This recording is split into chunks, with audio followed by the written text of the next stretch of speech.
Hi, this is Reese Roper, and you're listening to our newest podcast ever. Hey, everybody, this is Andrew and John, and we love this podcast because it's about us.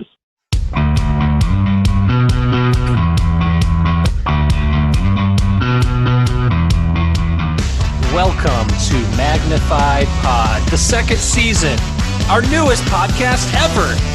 And Slick Shoes, are you crazy? I'm Andrew. I'm John. And this is our podcast. And today we're doing something different every week, it seems. You know, last week we had my brother on to talk about proof that the youth are revolting, and that wasn't really an interview, and he was just kind of hanging out. Right. This week we have shadow producer Jason from Unoriginal Vinyl joining us last minute. What? That's a good coughing intro. Hey, y'all. Yeah, that's a solid cough to alert the listeners to your existence. Courtesy of the Blue Door in Midland, Texas. Thank you, Old Fashions, for happy hour. $4 an old fashioned. A $4 old fashioned. That is quite a deal. Correct. Yes. Well, Midland, Texas. I don't want Jason to be the only one drinking. So, John, I don't know if you've cracked open your... I was waiting, bro. Yeah. So I've got a Surly Brewing Rocket Surgery Hazy Ale. Sounds lovely. Ooh, yeah. It is lovely. What do you got, bro? I have a Spotted Cow from New Glarus. Oh, New Glarus. Wisconsin brewery. Shout out to Jason's homeland. That's right. I am a Kenosha, Wisconsin, after all. Yeah. Well, what I like about New Glarus is their emphasis, their like legitimate emphasis on local. They're not one of those, if you want to get a New Glarus beer, you have to drive to Wisconsin and go to like, I don't know, any gas station really. Right. And pick up some Moon Man or some Spotted Cow or, you know, but Moon Man is probably my favorite of theirs, but yeah, they do some cool, like special seasonal things sometimes, like some nice fruity wine things too.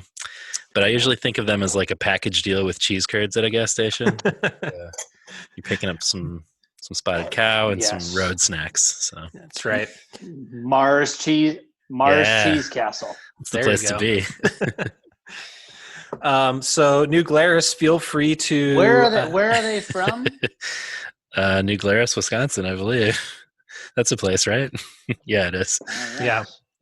I think it's near like I don't know, Baraboo, Madison, somewhere. I think you're just making shit up now. Baraboo is where my dad is from, so I spent a lot of time there. Oh, I did not know that. You learn something new every podcast. That's what I always say. So, Jason, my intro there was a shout to you and Unoriginal Vinyl. Yeah. The latest Unoriginal Vinyl releases with Rusty, Burnout, and Wake Up Screaming from Slick Shoes. And now Slick Shoes is going to be playing with MXPX and Bad Cop, Bad Cop. Ooh, so this is like your dream lineup. I know, man. I really want to go, but why do all the shows need to be so far from where I am? Yeah, that one's pretty far. Orlando, Atlanta, and Salt Lake City. And I don't know, man. There's I wouldn't say this about any other record that I've like. A lot of the bands that I adored growing up, Bouncing Souls, Descendants, Less Than Jake, and some not really Five Iron Frenzy or MXPX, but when a new record comes out from a band and they're recording new songs and things like that, I really sort of approach those things. Strung Out was one of my favorite bands in the 90s. Right. Suburban Teenage Wasteland Blues is still in my top 5 it's an amazing of all record. time. And when a new record like Strung Out when New Strung Out comes out, I sort of approach it with caution and a little bit of trepidation, because I worry that things like Jason Cruz's voice are completely battered by the wind and years of just thrashing. And I can promise you this, the new Slick Shoes record, which I've heard in its entirety, is such a banger, it will blow your mind out of your skull. I've heard the solos, I've heard the shredding. Yeah. It's coming out in like the middle of the summer. Oh my word. This thing is going to just absolutely defy expectations. Well, and that I'm thrilled about. And part of the game plan of doing these reissues for vinyl was all built around getting some hype for the band to release a new record. right. Well, I think it's been successful so far. I mean, this is already this is going to be a year for Slick Shoes for sure. Yeah. I mean, with their live album coming out not that long ago as well. But if I am to take you at your word, and as somebody who, you heard the MXPX self-titled record before we did, and you kind of hyped it up quite a bit, and they delivered. You were right. Yep. you were right. So I mean, as the bigger between me and John, me being the bigger of the two Slick Shoes fans, I am super excited. It's kind of a coin flip, you never know if a band comes back from the ether, whether or not they're going to be able to deliver, especially when it's the original lineup like these guys are. The first lineup of the band ever recorded this new record with Steve Kravac and MXPX. And oh my word, everything that they send me, just sort of pre-production stuff and middle of production stuff and post-production stuff, I'm just going, this is impossible for any punk guitarist or anybody in the drums or anybody else vocally to think of stuff like this. It's only coming from Slick Shoes. So that makes me very excited. Sorry, is this the Slick Shoes podcast? Yeah, this is our Slick Shoes podcast, Wake Up Potting. There you go. I was like, I know we've come up with one. No, but I just wanted to give you a little bit of that plug, because I know people, we run in similar circles, but I just want people to go check out at Unoriginal Vinyl and see some of the stuff that you've been putting out. And I mean, the projects that you choose and that you've been doing have been, and the stuff that you have in the works, just gets me super excited. But let's move on to talking vinyl. Yeah, vinyl is so small. It's such a small little segment, and it's a fun thing to be able to satiate like 500 people out there. That's it. That's all you need. Well, I'm seeing 2,500 on your Instagram followers there, but oh, who cares? There's some really cool stories though that you've been sharing, particularly about the Slick Shoes reissue pressing. So everybody go check those out, as Andrew said. Yep. We do have some voicemails, but we have one from you, Jason. But as long as you're actually here live on the pod, why don't you just tell us? You shared your thoughts about the Quantity record. So why don't you kind of share back your voicemail? Can you play it first, and then I'll explain? Yes, we're going to get a guest commentary on the voicemail. It is very possible. Hey guys, I was listening to your commentary on Quantity as Job 1, and I thought, yeah, these songs are really great, but they always felt like they would change styles or have sort of misappropriated styles. Like, I love the intro to One Girl Army. I think it's fantastic, but the break into the verse and the sort of tempo that they changed to from the intro always aggravated me. I thought it was the wrong tempo entirely. And then with Go and Get Your Riot Gear, it was like a similar phenomenon. Like, I felt like the chorus of Go and Get Your Riot Gear should have been done in halftime, similar to the tempo of the verses in One Girl Army. And One Girl Army should have just kind of stayed a punk song. I think that, like, whenever I heard that song live and he started rapping the verses for One Girl Army, I always felt like I got hit by a truck. Suddenly, the tempo and the feel of the song became like white boy rap. But I love the rest of the song. And Riot Gear should have just slowed down that chorus, like, go and get your riot gear, with upstrokes would have been 1,000 times more appropriate than whatever they did. So I always felt like that album had some tempo issues. What do you think? Jason, should we respond first or? Please respond. Go ahead. Yeah, so I can understand your point. Especially the go and get your riot gear part, that could have been I would understand if they did like if they slowed it down and did like more upstrokes during the chorus, and then maybe they did like a final fast version at the end or something to kind of like satisfy both of those, like, because otherwise a song about going and getting your riot gear that's only kind of a slow, chill, kind of upstrokey kind of song, I feel like it wouldn't satisfy me. But I can understand the hard turn into a different tempo can come out of left field. But I don't know. They've never entirely bothered me. If they had kept the pre-chorus when he says, "You want riots, get your riot gear," it probably wouldn't have had the same punch. To keep the same upstroke, slow jam kind of melody going with it, but the direction they turned into like double time just always felt a little bit forced. You know what I mean? I love the song, but that chorus feels just like it comes kind of at a little bit of a cost to the resonance of the rest of the song. It kind of takes away from the purpose of the song, which is to kind of convey an emotion. Yeah,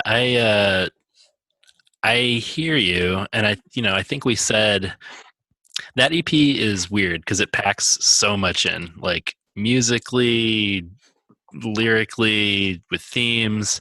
So I kind of like that it's so like going for it. But we talked a little bit about this, Jason, off mic, but like All the Hype is really where I feel like that complete shift from like segments of songs completely takes hold, and they kind of lose me with a lot of those, because I really feel like that's all over that album, where it's like, oh, I'm with you for this chorus, but the verse sounds completely different from that, and I don't know that transition works as well for me on that record. So I don't know. Right. And I can't sit and talk to the whole commentary of the album like you guys are going to with your top 5 or whatever, Right. But I will say that Giants is my favorite song unequivocally from All the Hype. Interesting. And Giants is literally it's like a Devo song meets some sort of twisted Land of Misfits Toys, sick sort of carnival circus music. Yeah. And that whole album, All the Hype, it's crazy. It gets into a place of just complete everybody and their musical taste and influences is fair game. And so I think Quantity starts to open the door in Pandora's box to everybody's influences coming in. Right. But All the Hype is just a complete jambalaya. Yeah. Yeah. I was going to say that Giants, I was going to make a Tom Waits comparison.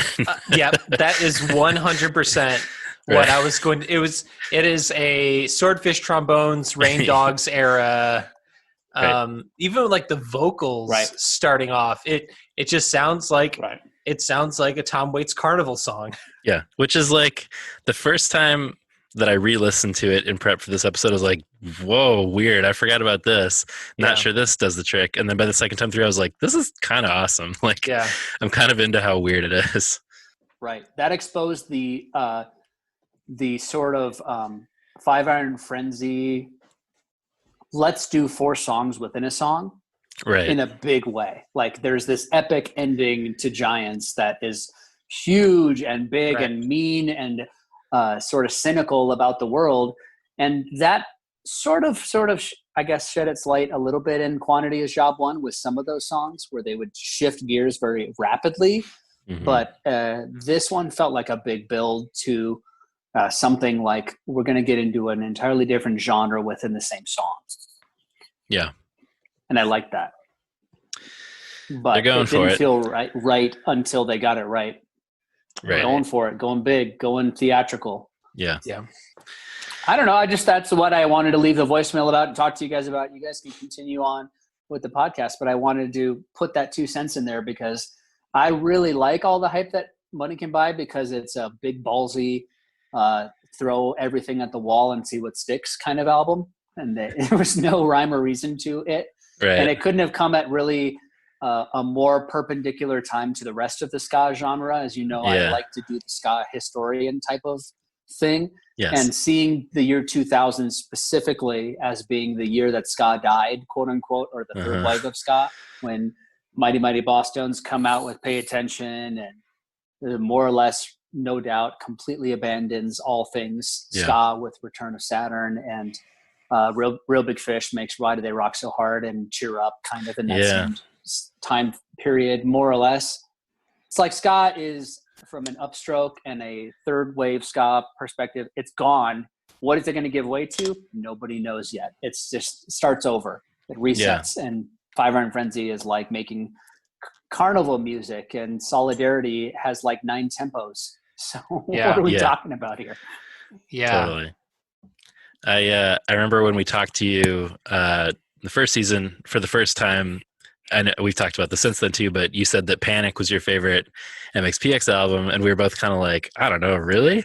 And now, like, I love Panic, and so I'm like, well, if I sit with All the Hype for a while, maybe I will begin to feel the way that you do. But it's definitely jarring. It's not my favorite record at all. I would say Electric Boogaloo, without a doubt, unquestionably is the best album for Five Iron Frenzy. It will always be. But I do like that All the Hype was one of those moments where the band had to reset and lose their primary songwriter and say, what does this mean for us? Yeah. You know what I mean? You have a really bad Tom Jones cover in the middle of it. You have really serious songs. You have kind of an everyday New Day knockoff. Right. The last song. Yeah. But it doesn't have the same resonance because it changes tempos far too often. You know what I mean? Like it doesn't quite pack the same punch.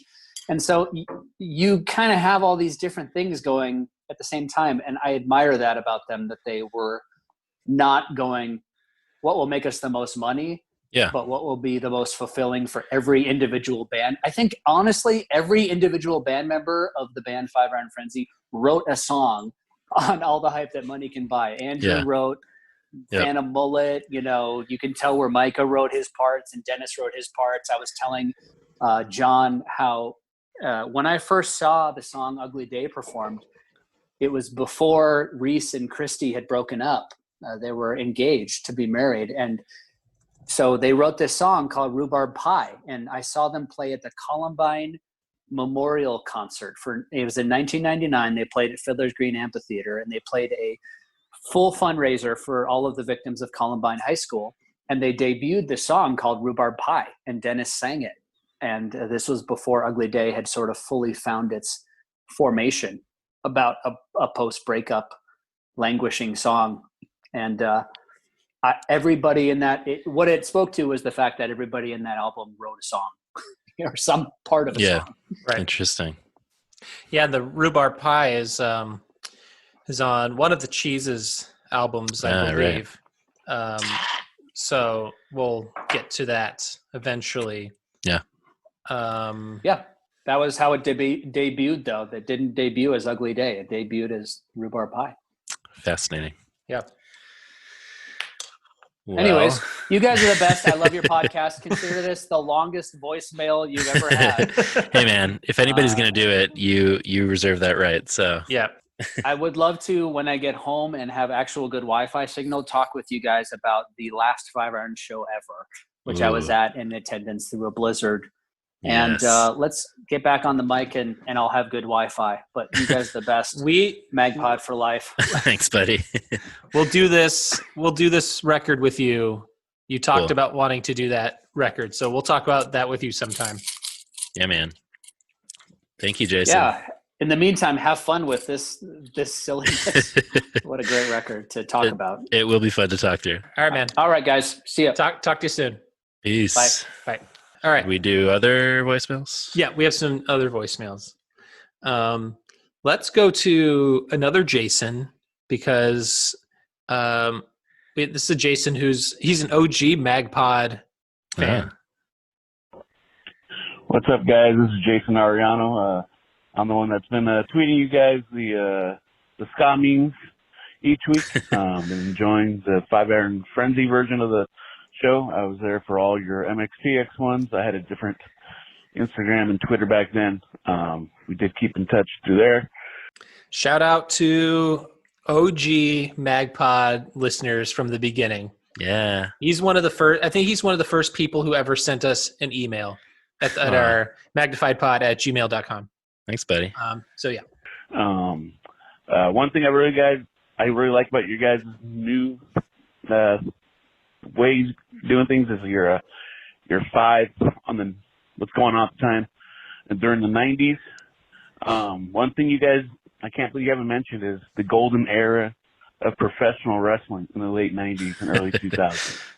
There was nothing better than WWF Raw, going home every night and hearing Austin 316 go. Steve Austin saying, Austin 316 says, I just whooped your ass. And we had WCW, the NWO going on. I was a WWF guy.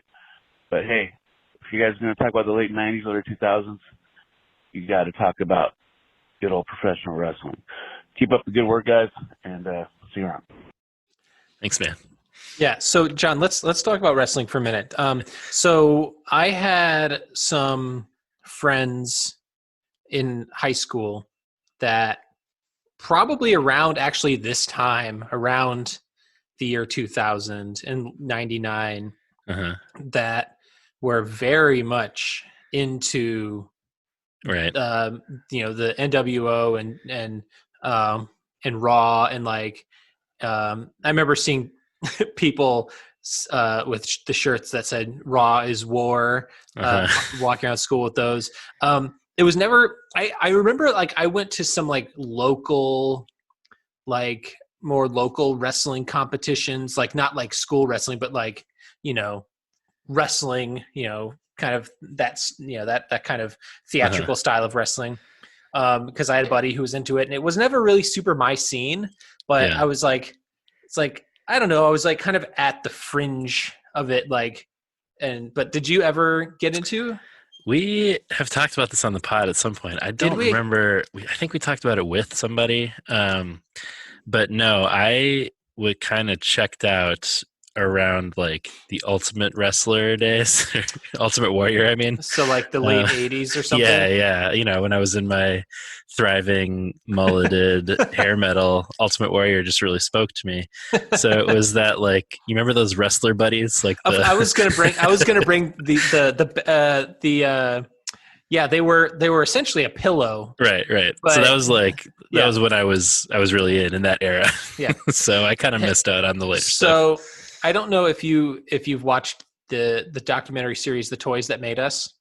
I have them saved on my queue, but I haven't watched it yet. I'm very eager to. You have the Ninja Turtles one in particular. Well, the Ninja Turtles one, but they do also have a professional wrestling one. Okay. And it's watching these documentaries about the toys. If for those listening who've not or don't have Netflix, it's a documentary series, and each season has like 4 episodes, and they all touch on a particular toy line and how that toy line came to be, and some of the ups and downs, the pitfalls, the struggles, and the wins, and some of the fails. And it's super, super fascinating. But like, they talk about Barbie, they talk about the Ninja Turtles, they talk about Star Wars, they talked about G.I. Joe, My Little Pony, and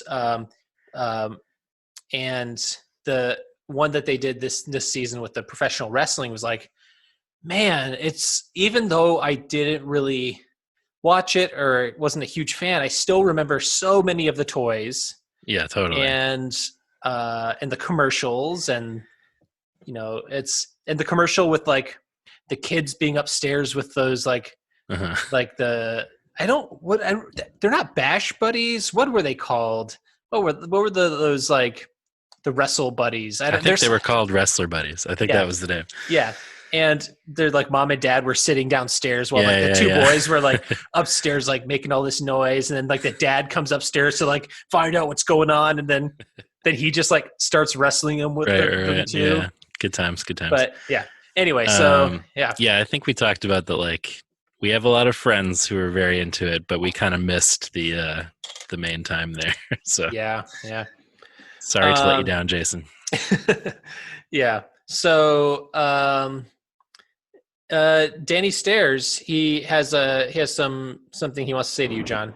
Hey guys, your boy Danny Stairs. I was just calling. I've been thinking about having some thoughtful thoughts that I think you guys might want to think about. So have John Potter give me a call. Magpod for life. So John, do you have any thoughtful thoughts this week? You know, I'll save my thoughtful thoughts for the John Potter Pod Fodder corner. I want those two segments to remain. I don't know what I'm talking about. Fair. I always welcome thoughtful thoughts. Yep. Danny Leary has some Soulfest thoughtful thoughts. Hey guys, it's Danny from Sadie Hawkinspod. I won't leave all the contact information again this time. Get a bunch of booze. But I was calling because I just had this memory unlocked. I hadn't thought about this in years. I got like so many like Soulfest stories that maybe now they have a place. I can just start calling you Danny Stair style and giving you all of these stories. But basically, now that I have a place to give these care stories, this one got unlocked in my brain when you started talking about the Striper opening of the live album. I completely forgotten I'd done this, but I got obsessed with Striper in like 2003, like right around their first big reunion. I was just like, oh, Striper's getting back together. Let me start checking them out. And I started listening, and those like first three albums, like I'm obsessed with, like ironically, but not as ironically as, you know, I want to be able to admit. And then Soulfest 2004, I went around with a Striper poster trying to get like every band I could to sign it. Unfortunately, I've lost it since then, which is really sad because I got the guy from Calibretto 13 who went on to do Harley Poe. I got him to sign it. I'm like, that would be so awesome to still have that poster. He like circled their junk when he signed it and put like a happy face there. And I was like, oh, okay. We're at a Christian festival, but he was already he was already setting his own boundaries.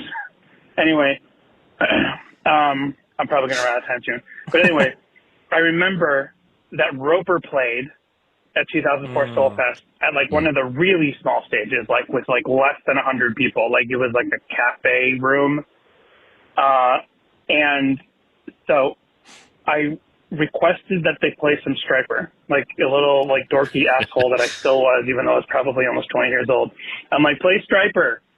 And then Reese tells this story how he's like, how he saw Striper play at Cornerstone. He was right off the side of the stage. And when they started playing, he wanted to cry, but he was afraid that he'd get beaten up by Striper because they were metal. And everyone thought that was hilarious. And I completely forgotten this from pretty much the day I got Reese to tell that story on stage until the magic that is our newest podcast ever unlocked it. Anyway, Magpod for life. Happy to be the catalyst for unlocking old memories. Old Striper memories. Yes, exactly. Did he have Striper sign it? Was Striper there? Maybe Striper wasn't there. His reference to Calibretto and Harley Poe is going to be relevant later as well. Danny Lear has some thoughts on our proof, rather. Hey, it's Danny again. I had a couple things to add. about proof that the youth are revolting. What were they? Oh, yeah. Okay. So for Kingdom of the Dinosaurs, I remember that summer that they were recording the album when they played the stage at Soulfest, mentioning Soulfest again. But I guess this wouldn't have been when they recorded because, like I said, I missed the other set that they recorded. Reese had a joke before they played Kingdom where he's like, I was reading CCM magazine and it said that marching band music's going to be the next big thing. And I know that that's like a scripted joke he had because then, like, I was reading somebody else's post on the 5-iron boards at the time talking about him having said that at some other thing. So I'm always been kind of sad that that joke didn't make it onto the final version of the album because it's kind of like, I guess he was commenting about how swing music was starting to be the next big thing. That's what I always assumed even then. It's like, hey, first pop punk, then ska, then swing, now marching band music. And is that a world we want to live in where marching band music was the next big thing? No. Anyway, the other thing is about I always forget if it's Christine or Christy, whatever. The girl from his fiance from Ugly Day. That was like, I wasn't a big poster or anything on the 5-Iron Frenzy message boards, but I would like go in and read them all the time. And that was like big doings at the time when his fiance left him. Like all the, in this micro world of 5-Iron fans at the time with no Twitter or anything, just specifically localized to their own message board. Like, girl fans were like talking about how they were praying for Reese and stuff. And, it's nice because, he's had his heart broken. So that's not totally misbegotten to do that. But I'm just saying, like, fans were really upset for him at the time and stuff. And they were like prying, like, what's going on? You doing okay? And then like he was giving like little answers. I think there was maybe even like a post on their front page about like, hey, Reese is doing fine or something. And there might be a song about it. I don't remember the exact thing. I just remember knowing about him breaking up with his fiance before that song came out. So then that song comes out and I'm like, oh, here's the song he's been talking about. Or here's a song that they hinted might exist. Anyway, I think that's all I was going to hit you with. I guess I can do some more Danny Stair style calls later if I think of. Well, now we have a little bit more thanks to Jason from Unoriginal Vinyl. Yeah, the Give whole us a little bit more rhubarb pie backstory. Right, grafting it onto an existing song is pretty interesting. Right. Well, I kind of would get the impression that it was rhubarb pie was probably so new at that point. Right. Might as well. We'll do one last voicemail. Hey, it's Danny again. By the way, going all the way back to the beginning of this episode, and I thought about calling and I forgot until now. R-rated movies, sneaking into R-rated movies, which is also like a topic from 2 weeks ago. The only experience I have with sneaking into R-rated movies is that me and some friends, it was in 96, so I was 14, we wanted to see a movie and hope it would have boobs in it. Like basically we were looking for like a movie with sex scenes or something. But I don't think there was anything obviously like sexy in the theaters at the time. All we were able to plan to sneak into was Flirting with Disaster, the David O. Russell early movie starring Ben Stiller, right? Spoiler warning, there's not really anything sexy in that movie except like you see, I don't remember if it's Tia Leone or Patricia Arquette. I don't remember which one is his wife. But whichever one is his wife, you see some soft boob at one point. But she's also like just finishing breastfeeding, so there's that. And I was like, well, But we all actually, I remember we enjoyed seeing the movie. Super hot. Like we all like talked about the jokes and stuff, even though there wasn't really anything worth sneaking into for an R-rated movie as a '90s kid. What we had paid for was Sergeant Bilko, starring Steve Martin, right? Yeah. Yeah. Yes. And then I have one other story about speaking to R-rated movies. In '99, I worked in a movie theater. Wow. So I'm almost 18 at that point, 17 or whatever. I just did the math before and I've already forgotten. Anyway, I was working at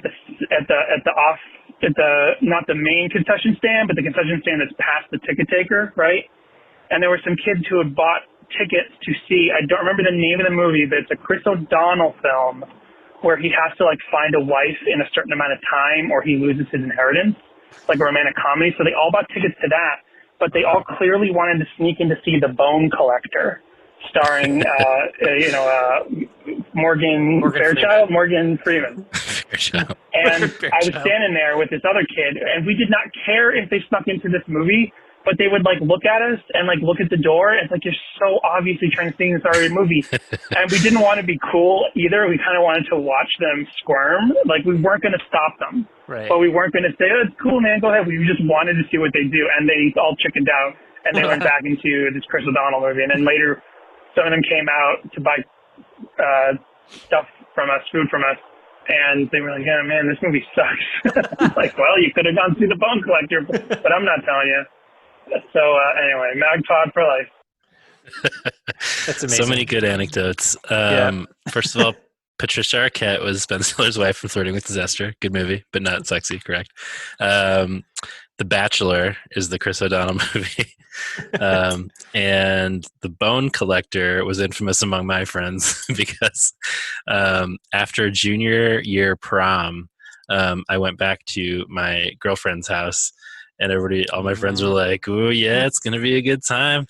And then the next day they're like, "What'd you do?" I was like, "We just watched The Bone Collector." And everybody was like, "The Bone Collector? You were supposed like she was supposed to be the Bone Collector." Anyway, Nice. it was high school. Yeah, man. Oh, the 90s. Yeah, she was collecting bones, all right. No, we were not sitting even close to each other.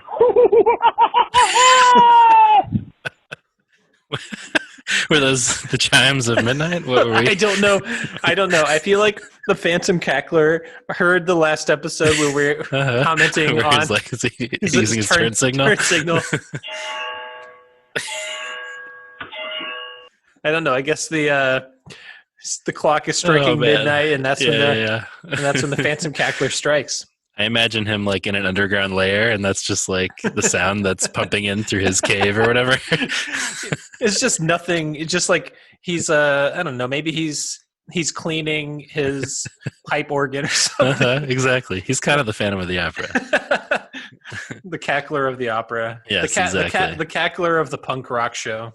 Exactly. I'll have a Phantom Cackler reference a little later this episode. Nice. And it's because I know exactly where you're going to make that reference. Good. Yeah, I thought we'd probably have the same observation. We have the same observation about this exact same song already. Yes. So, John, before we get into the 5, I think we should play a game. Let's do it. Are you ready? Are you ready to play? Are you ready to play a game? I'm ready. All right. All right. So last week we played Finish This New Metal Lyric quiz because 1999, big year for new metal. However, the year 2000 was also a big year for new metal. So we are doing Finish That New Metal Lyric Quiz 2, even newer. I can't wait. So newer spelled N-U-E-R. Of course. Was there an umlaut over that sometimes maybe? I think so. Probably.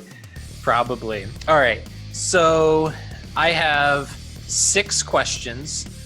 Some of these are going to be a majority of these are going to be finish the lyric.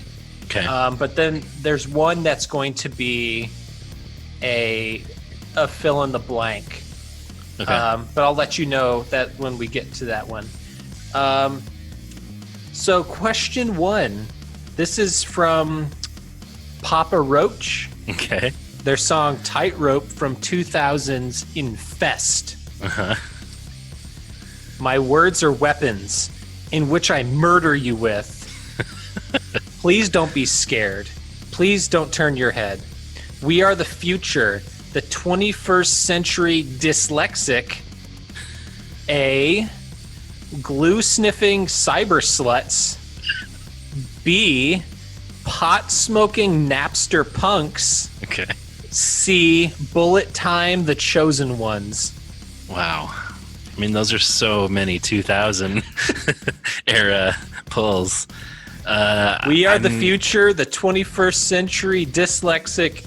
A, glue-sniffing cyber sluts. B, pot-smoking Napster punks. C, Bullet Time, The Chosen Ones. I guess C. You're going C, Bullet Time, The Chosen Ones? Yeah. I'm they sorry. weren't making a Matrix reference? They did not make a Matrix reference. I'm sorry, but the correct answer is glue-sniffing cyber sluts. Okay, I was so close to that, and then I was like, it's a little too crazy. Question 2. This is Linkin Park, By Myself, from 2000's Hybrid Theory. Okay. What do I do to ignore them behind me? Do I follow my instincts blindly? Do I hide my pride behind these bad dreams? A, or listen to the words and what they mean? B, do I run from the monsters and my screams? Or C, and give into sad thoughts that are maddening? I wonder if you made up the first two because they actually rhyme, but it's actually C and it doesn't really rhyme, and that's why it's interesting. C.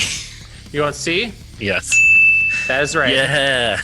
Do I hide my pride behind these bad dreams and give in to sad thoughts that are maddening? Yeah. Maddening. Yeah, it's, I mean... Tom DeLonge style. Yeah. Do I hide my pride? Maddening. Maddening. Behind me.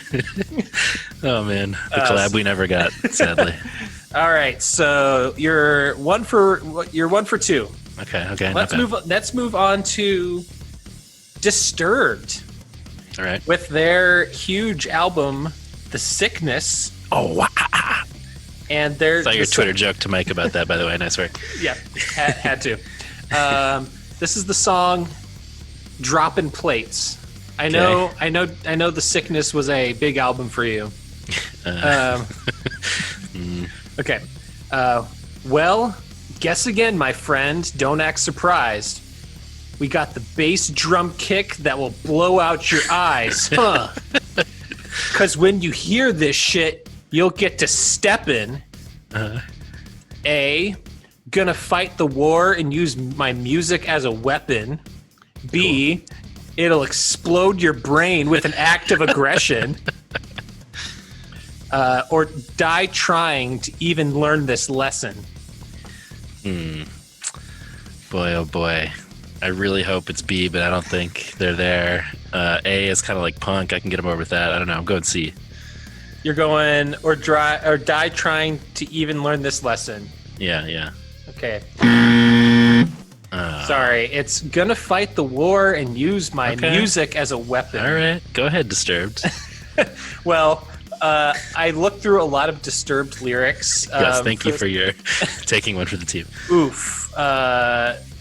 There is it. It's a bummer. It's a bummer of a record. Chicago's own. Yeah, I know. Well, they're playing the Allstate Arena soon. I know they are. He took those metal spikes out of his face, so not interested. Nope, hard pass. All right, back to the Biscuit, Limp Bizkit with 2000's poetically titled "Chocolate Starfish and Hot Dog Flavored Water." Gross. And their song "Living It Up." Okay. It's on my stereo, pay me no mind.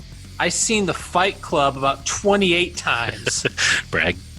And I'm gonna keep my pants sagging, keep a skateboard. Oh, this sucks. Oh my gosh, yeah, this sucks. Okay, it's on my stereo, pay me no mind. I seen Fight Club about 28 times, and I'm gonna keep my pants sagging, keep a skateboard. A, while I smoke like a dragon. B, a spray can for the tagging. Okay. Or C, and a list of all the chicks that I'm bagging. Oh man. So I'm is he smoking like a dragon? He's got a spray can for tagging, or a list of chicks he's bagging? I'm going B. You're going spray can for tagging. That is right. All right. I know you're a big biscuit head, so. So, I mean, actually, that whatever the like $2 bill, y'all. When they had Faith, the George Michael cover, I was like, these guys are kind of cool. Yeah, that was. I think that was their very first record. Yeah, it was. And then as they went on, I was like, maybe not. maybe they suck. And yeah, those were good. I mean, all very convincing alternatives, though. Well done. Thank you. All right, just got two more, and Godsmack. Okay. I know you're smackhead. There was. I really hope that's what they're called. I hope so. Podsmack. Coming soon. I do remember one Godsmack song I liked. Could not tell you what it was, but okay. Well, maybe it's Bad Magic from 2000's album Awake. Maybe. When you get so high that you're wanting to die, but everything around you is turning green. When you're getting so low, and I know you've been feeling like A, a snowflake melting in the spring sun, it sucks. B, a flower mowed down as it blooms, fuck that. Or C, a dried out leaf in a summer breeze, I don't like it. Wow. C? One of those is a real lyric. Okay, yeah. C. A dried out leaf in a summer breeze, I don't like it. I don't like it. Impossibly, yes. That is the correct answer. Amazing. When you're, wanting to die and getting so low, and you're just like, I don't like it, guys. I don't like it. I don't no, sir. like it. I don't like it. No, sir. Amazing. We're gonna end with a Soulfly jam.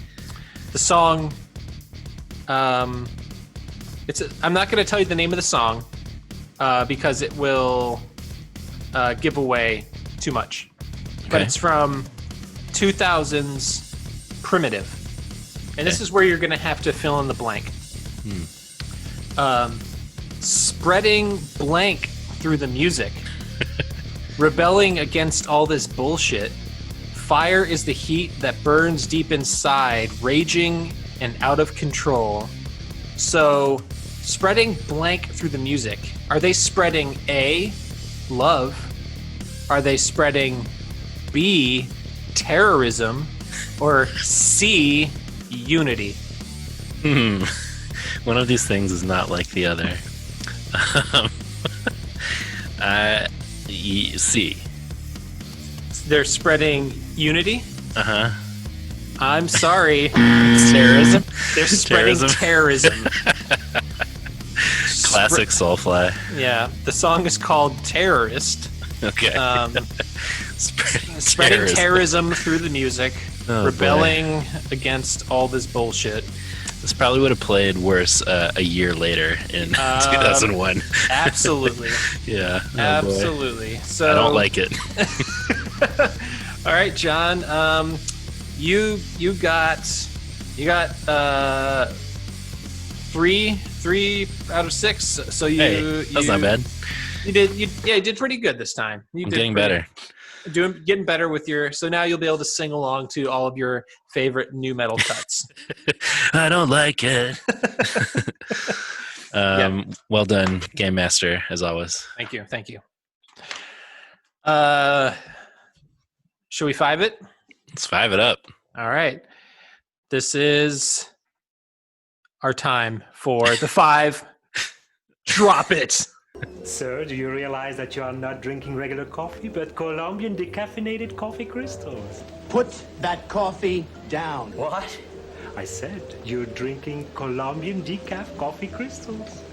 Coffee's for closers only. You think I'm fucking with you?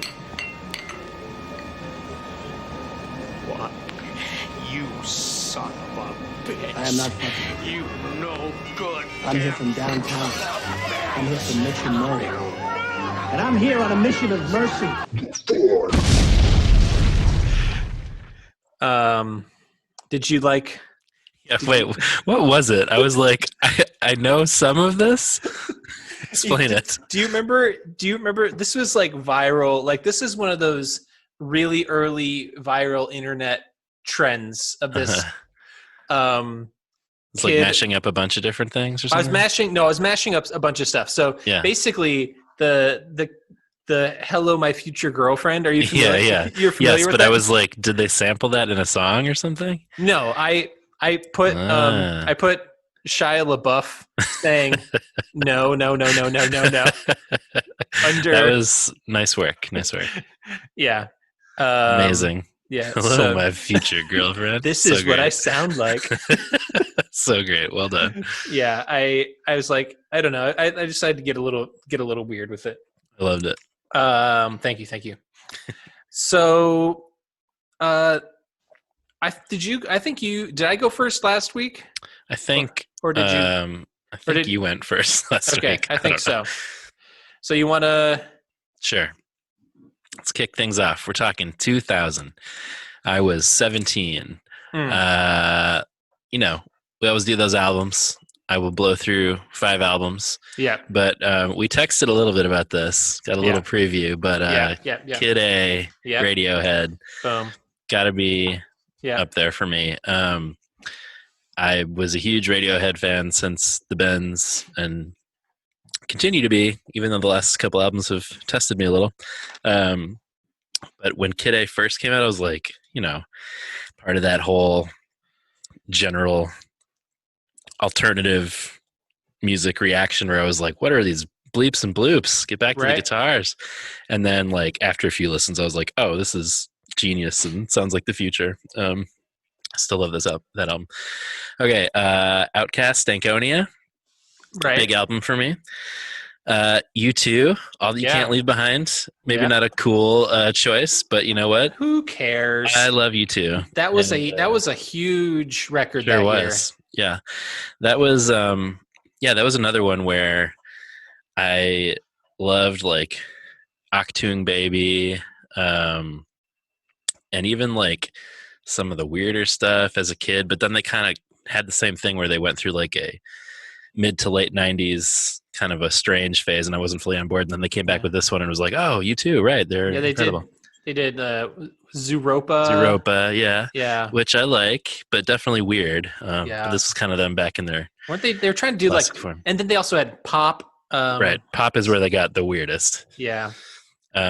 All interesting stuff. Anyway, I will always stand U2, even though again the last few albums have been pretty embarrassing.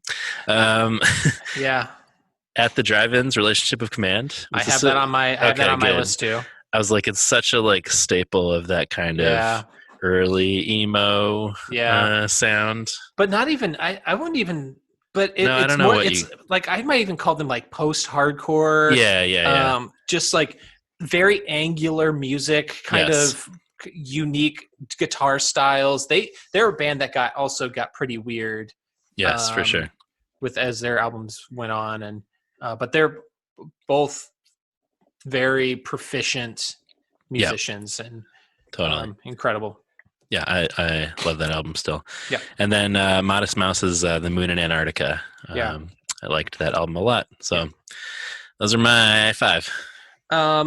So I had to split music into 2 separate. Okay. I had to split them into 2 separate little sections here because the Christian records that came out, like the Tooth and Nail, stuff that came out, and Tooth and Nail adjacent stuff that came out, and like then the non-Christian stuff that came out. I'm probably forgetting a bunch of stuff in your Tooth and Nail list that I'll be like, oh yeah. Yeah. So Drawing Black Lines by Project 86. Okay. Was huge. Brian would have co-signed this in a serious way if you were on the pod this week. Obviously, Ever Passing Moment by MXPX came out. Of course. The Juliana Theory's Emotion is Dead. Ooh, yeah. Oh man, I've been listening to that album a lot in the past week. Yeah. And it's still a banger. It will always be a banger. I love it so much, and I love the Juliana Theory. I think we might have to do a special episode about that one. Yeah, we might just have to. The self-titled album by Ace Troubleshooter.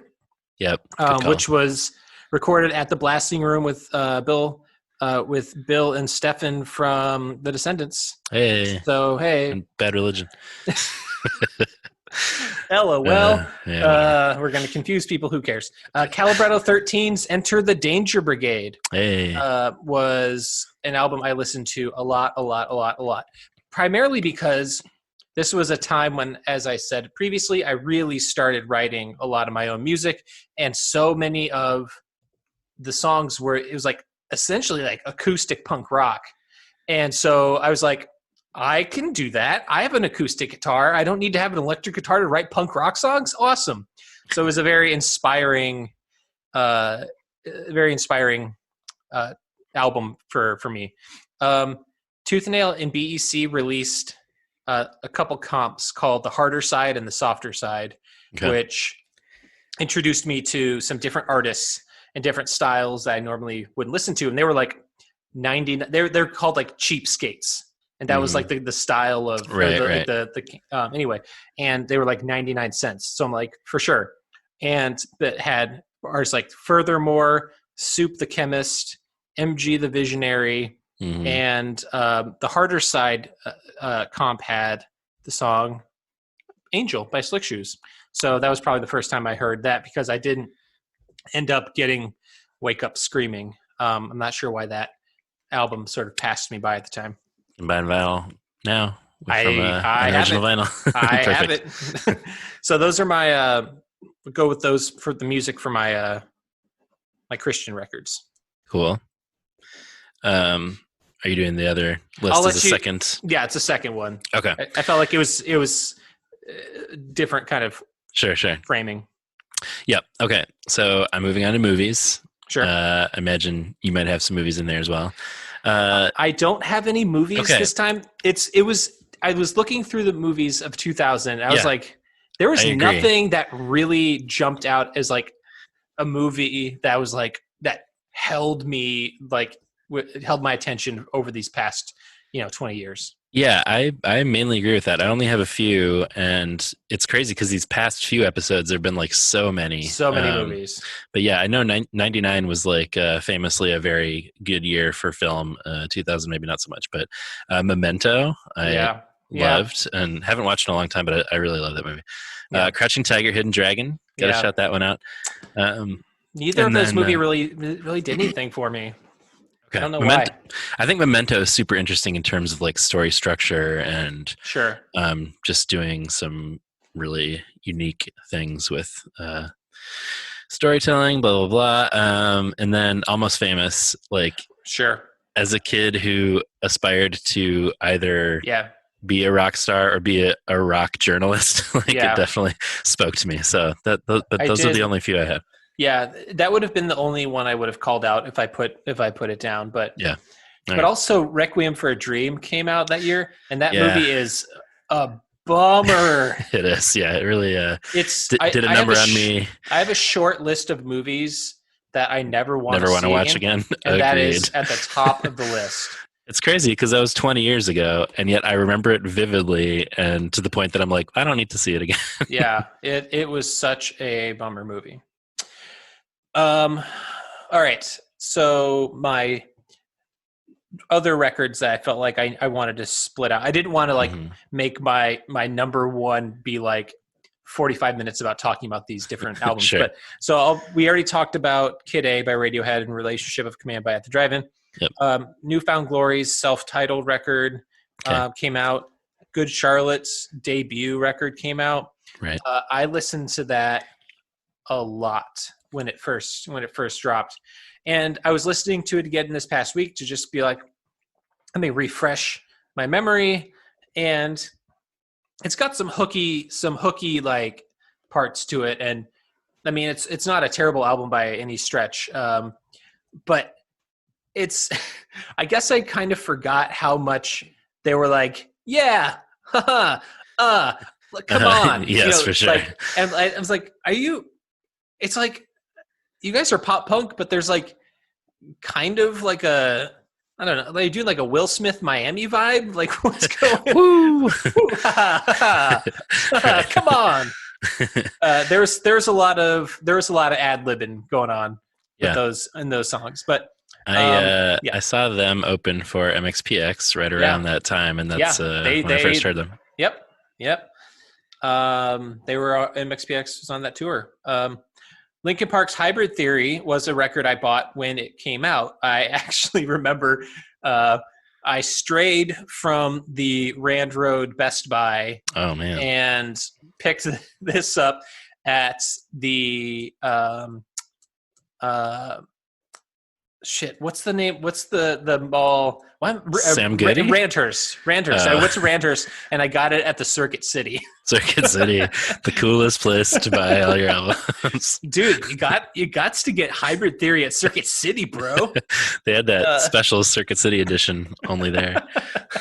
But also, this is going to probably shock some people, but the Beatles 1 album came out, the compilation that had like all of their like many number 1 hits, and my parents got this record, and it was pretty much one of my first exposures to the Beatles.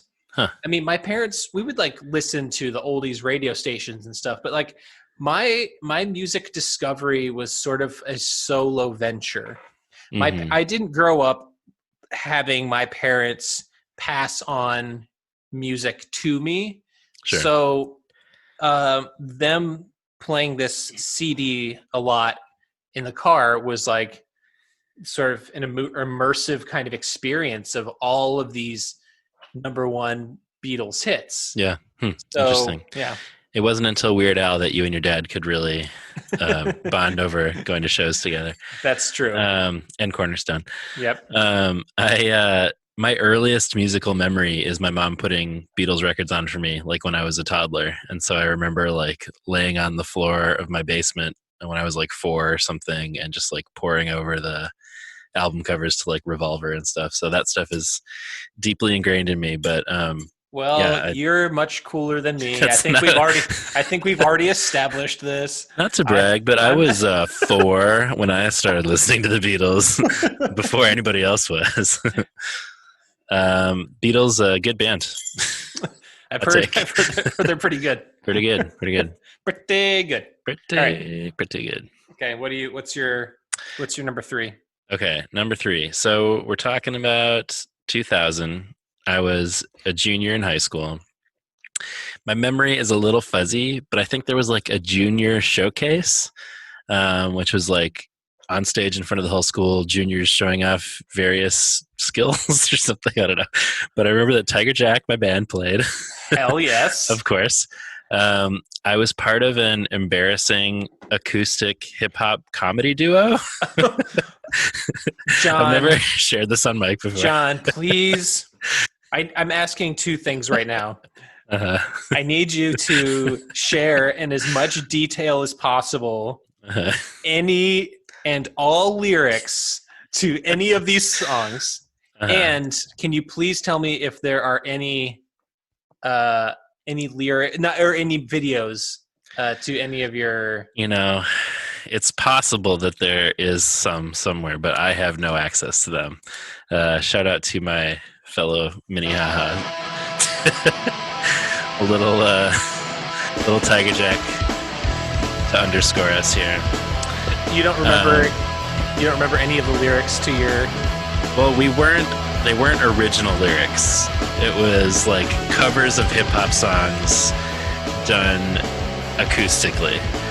And like, were you trying to do like a well, this is before, whatever they're called, Flight of the Conchords or any of that stuff. I was thinking of, was it Fastball that did Boys in the Hood? Ooh. Oh, Boys in the Hood. I know what you're talking about. Fastball definitely did the like, without ever knowing the way. That was a jam. No, I mean, I don't know. Dynamite Hack, apparently. Dynamite Hack. Okay, Dynamite Hack. Yeah. No, it was kind of like, and it became like such a sort of cliche of like two white guys doing like acoustic versions of hip hop songs. Like that definitely became a thing later, but we were real innovators in the same way that I listened to the Beatles when I was 4. So I don't know. We did like, there you go. It was kind of like this. We did, I think this mainly grew out of the fact that I could do a good Eminem impression. Oh, okay. So I just remember our set would close with me going, nowadays everybody want to talk, but they got something to say, but nothing comes out when they move the lips. It's a bunch of gibberish and motherfuckers. Like I changed the lyrics, but You didn't say like you didn't use the N word like Dynamite No. Hack does in Oh, boy. Boys in the Hood. Yeah, that's a tough look. I changed it. But anyway, that was going on, and then you weren't like, it's like you weren't sorry, go ahead. Yeah, don't cancel yourself. Okay, so the hip hop duo, and then I also danced on stage to a Britney Spears song that like I forget. I think it was like a bunch of our like girlfriends or girls who were friends did a whole like choreographed thing, and we came out to be like the guys that proposed in the song, and then we jumped off stage. I don't know.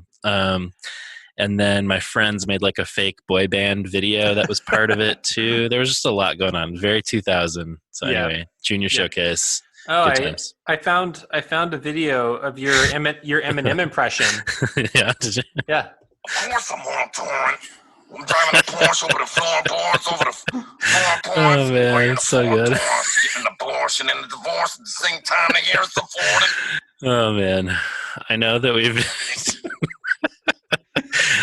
discussed this on the pod before, but that what he gets so right about it is that Eminem does like multiple rhymes per line, like that's his whole thing, and so he nails it. But it's funny because at first Eminem had that very like "Hi kids" like that thing, and then he became more like that. Do you like violence? Right. So you want to like, stick 9-inch? It's like, yeah. Anyway, he did morph into that more gruff voice. Planning. I'm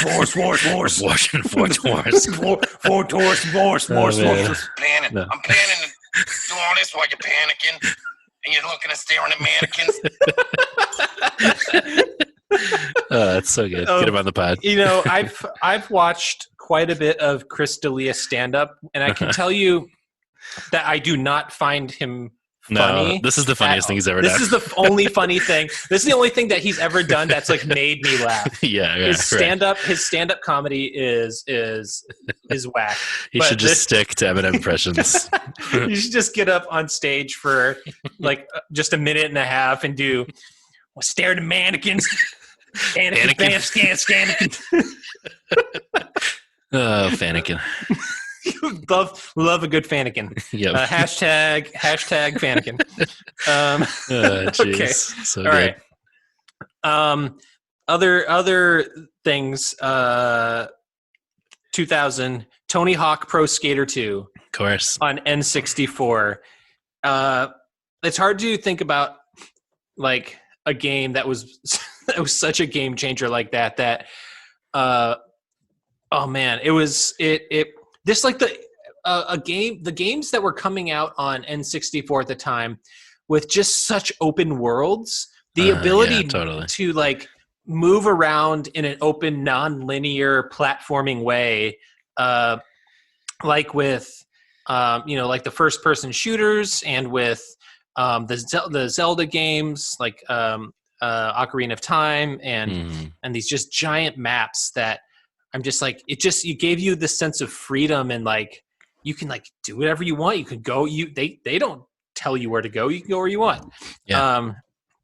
And at the same time this year, I looked it up because I was curious, kind of like looking at popular stuff at this time. Tech decks. Did you remember tech decks? Yeah, vaguely. They're tiny little finger skateboards. Right. Okay. Yeah. So this was like, I think skateboarding was kind of hitting a really having a moment right around this time. Yeah. And so I remember like, I mean, I didn't skateboard, but I played Tony Hawk and I had a tech deck and it was like, it was just so much a part of like, then Avril Lavigne would come out like eventually with Skater Boy, and like everything First. was like, it was like a very pro skater era. Yep. So shout out to the girl in 8th grade who said she liked me at first, but then stopped liking me when she realized I wasn't a skater. Oh man, she sucks. Yeah. Tough luck. She what's her name? And let's get her on the pod. No, everything's cool now. Okay. I see your Pro Skater 2 and I raise you 2 words. Yeah. Hanging Chads. Oh man. Can't talk about 2000 without talking about the presidential election, which was like the beginning of the hellscape, which we now reside in. But that was pretty wild. And I was only like, I was engaged in it enough to be like, writing editorials in my school newspaper about Ralph Nader. Right. But not to the extent that like if that would have gone on today, I would have been like absolutely losing my mind. Right. So anyway, what a time. And even that is almost like quaint that I was just like, oh no, like this is going to be the worst that America ever gets. But anyway, it's a tough time for the old country. Yeah. This is an Arrested Development moment where it's where you're like, this is the worst America is ever going to be. Narrator, it wasn't. Yeah, exactly. Yeah, let's get Ron Howard on the pod. I would love that. And we literally can't talk about the year 2000 without talking about Y2K. Oh yeah, good call. So I remember, I don't know the like typical, I don't know what like the demographic. I imagine most of our listeners are old enough to remember, or probably our age and older. But like for anybody who, for whatever reason, if you're not, weren't super, you weren't of an age to remember the Y2K, it's like thinking that the digital clocks were going to roll over from 99 to like 0 or like 1900, and planes were going to fall out of the sky, and nuclear weapons were going to like fire accidentally out of the sky. Destroy the moon. We thought the moon was going to get destroyed. And people were like stocking up on like guns and water and freeze drying food, because they literally thought that this was the end of the world. Right. And I was looking up something about the like lead up to it, and I think it was, I can't remember if it was Jerry Falwell or somebody was saying that this was going to be, God's judgment, and this was, of course, like anytime anybody from any religion was like, this is unequivocally going to be when the world ends, and it's like, no, it doesn't work out that way. That's never the case. But did you have any memories of Y2K or what you did on New Year's Eve when you're? I think we talked about this on. It must have been the Ever Passing Moment. It must have. We probably did, but you know what? It's been almost old news. Yeah, it's been over a year and a half at this point. But there was one New Year's Eve where, or maybe it was, for some reason my friends and I went to go see Shakespeare in Love, which, like, of course, that's what you do on New Year's. But I think that was 98, and all I remember thinking about is like, man, 99, that's going to be crazy because it's like the Prince song, and like, and I was like, and I'm going to have my license by then, so who knows what craziness I'm going to be getting up to, and I don't think it was anything too crazy. Although I was just talking about at work that I went to a New Year's Eve rave in high school. And it was at a Chuck E. Cheese after hours.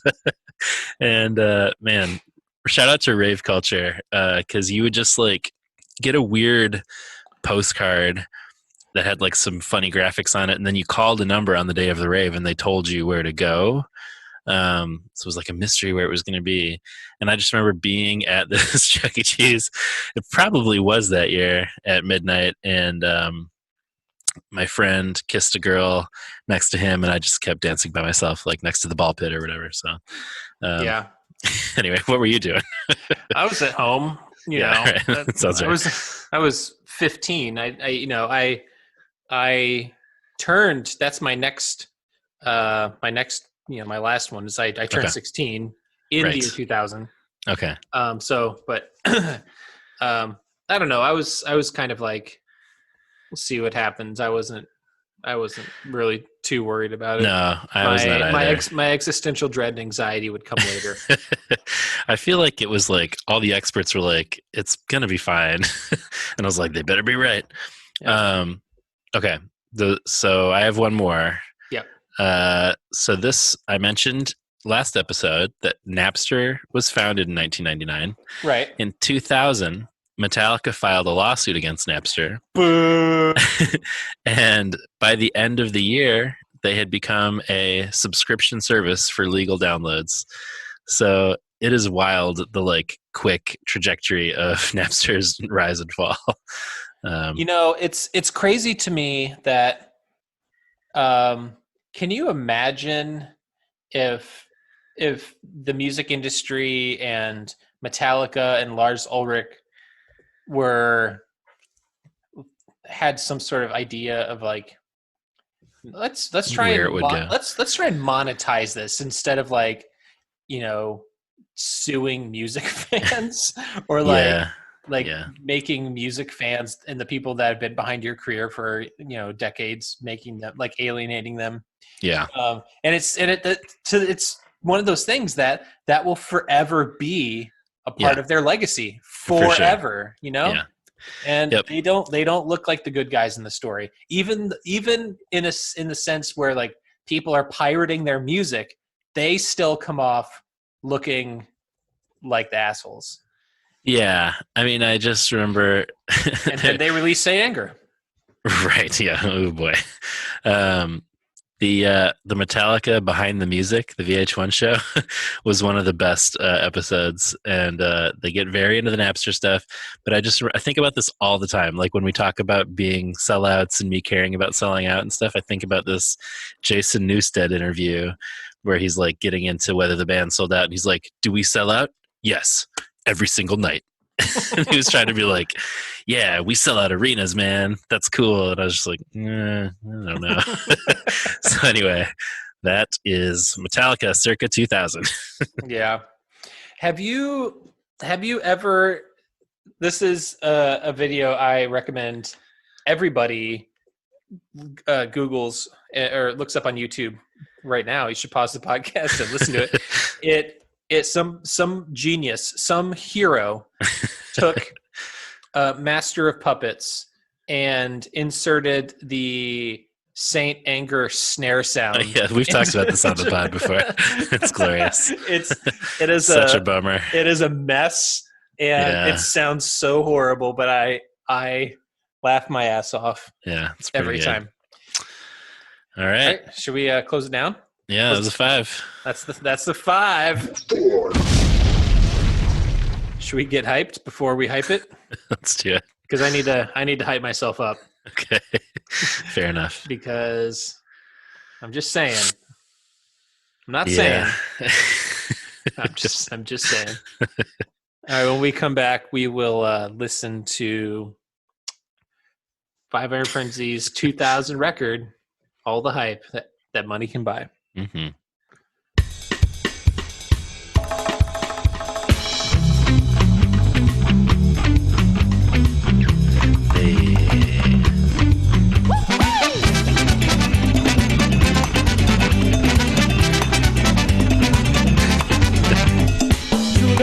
And the sisters. And we're back.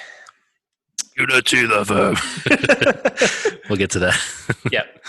We're talking All the Hype that money can buy. With what weird album. It is a big turn. Yeah, yes. From anything. Yeah. So as Jason alluded to, the songwriting credits on this album are all over the place. All over the map. Although heavily Dennis. heavily Dennis, but instead of just like, some Dennis, some Reese, it's like we got some Leonore, we got Micah, we got Andy Verdecchio, we got Scott, it's so there's most of them. Sonny. Sonny has a credit on World Without End. Yep. So it's everybody is. I mean, it seems like they were contributing to this record, which probably is part of why it's so all over the place. Yeah, for sure. I imagine that they felt post Scott leaving, who sorry, I'm going to keep my coughing under control. Get it together. He was the primary songwriter for their first several albums, as we've discussed, and then to have your main guy leave, they were probably like, well, what does that look like? Maybe it looks like all of us trying something, like Jason was saying, throwing stuff against the wall and seeing what sticks.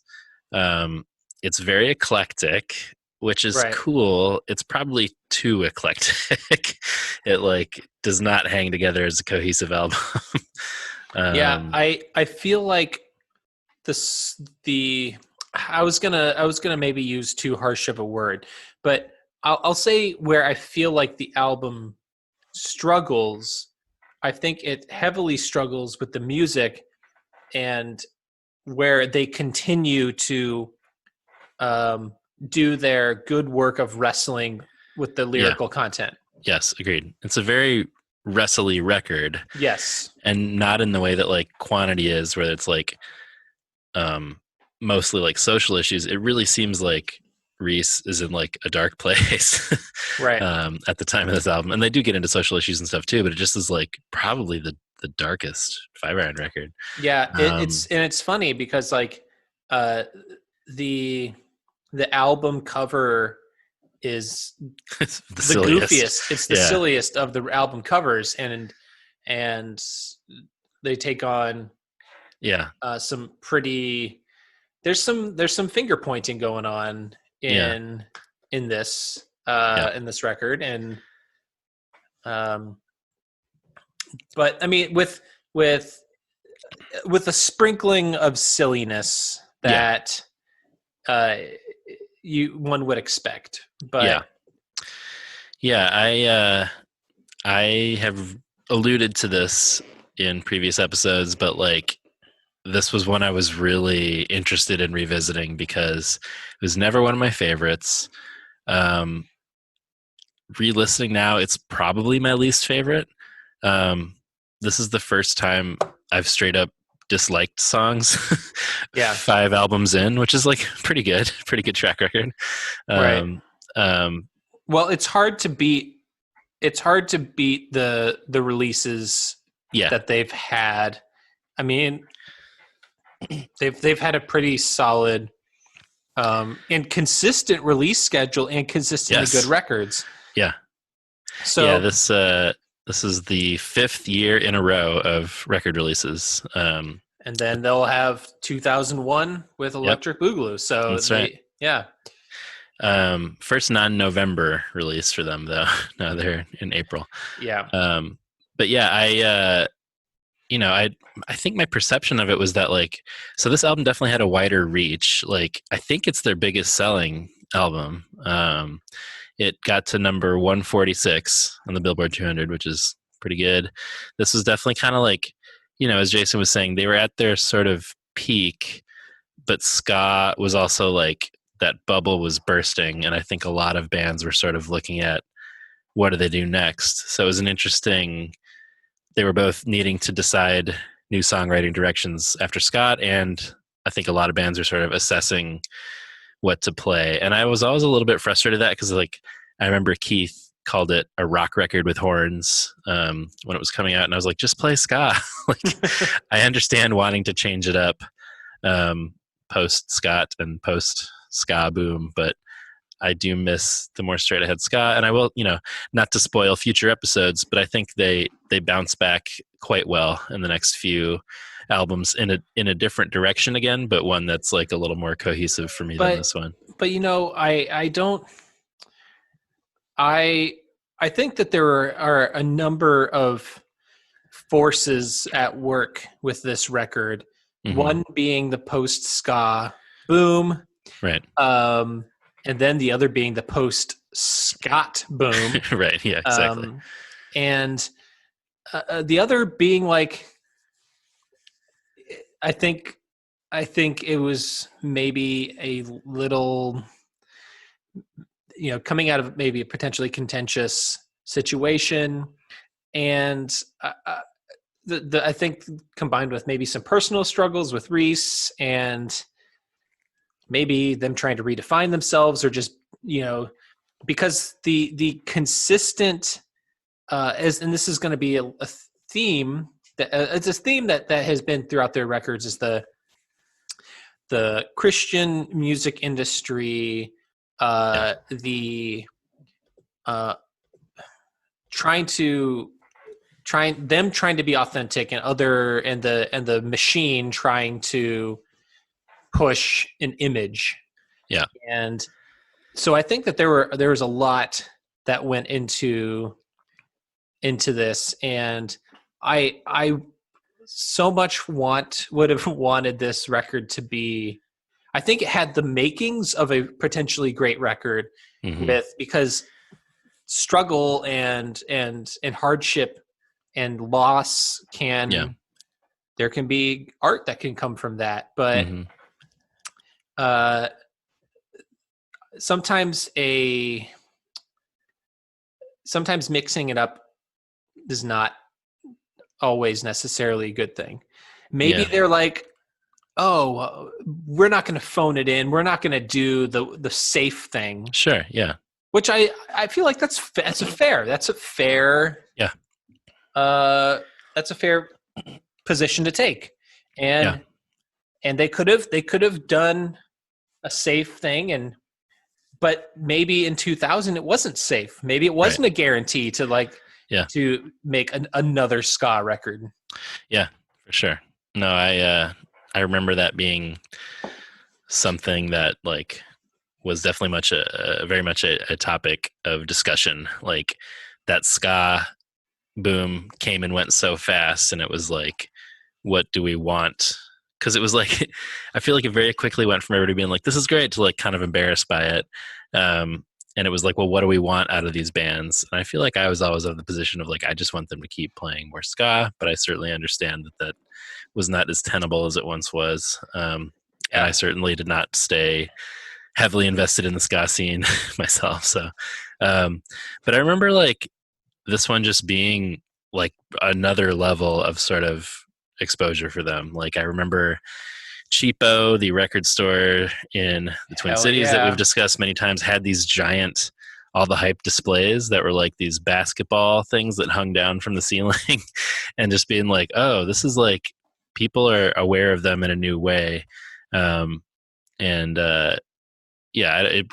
put them on another level, but at a weird time for them. So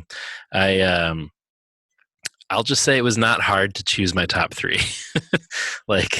My favorites are the ones that became staples of their sets, and that's all I'll say by way of a spoiler. But there's a lot of weird stuff that I forgot about on here, and some of it I'm the first time I listen, I'm oh, I don't know. And then the more that I listen, I'm they're going for something, and that's cool, but it doesn't crack the upper tier of 5 Iron for me. So yeah, I mean, I think that this was one of those the albums where where we were with our newest album ever, we're oh man, there's so many songs that could have been. I could swap it out. This is one of those albums where it's it was kind of difficult for me to be I mean, I guess this is in my top 3. It's kind of I'm kind of lukewarm on a bunch of these songs. Yeah. And even some of the ones that they do play live, it's I'm it's fine. Right. But I don't get super excited about them. Yeah, I would agree with that. Yeah. And again, like you said, maybe if we spend more time with this record, we'll eventually. Yeah. Yeah.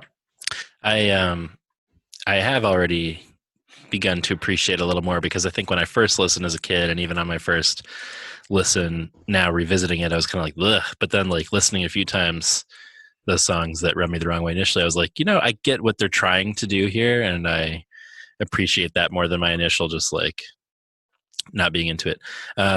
It is weird because it's, once again, produced by Masaki Liu, 5 Minute Walk, like same structure as normal for them, but definitely different sound.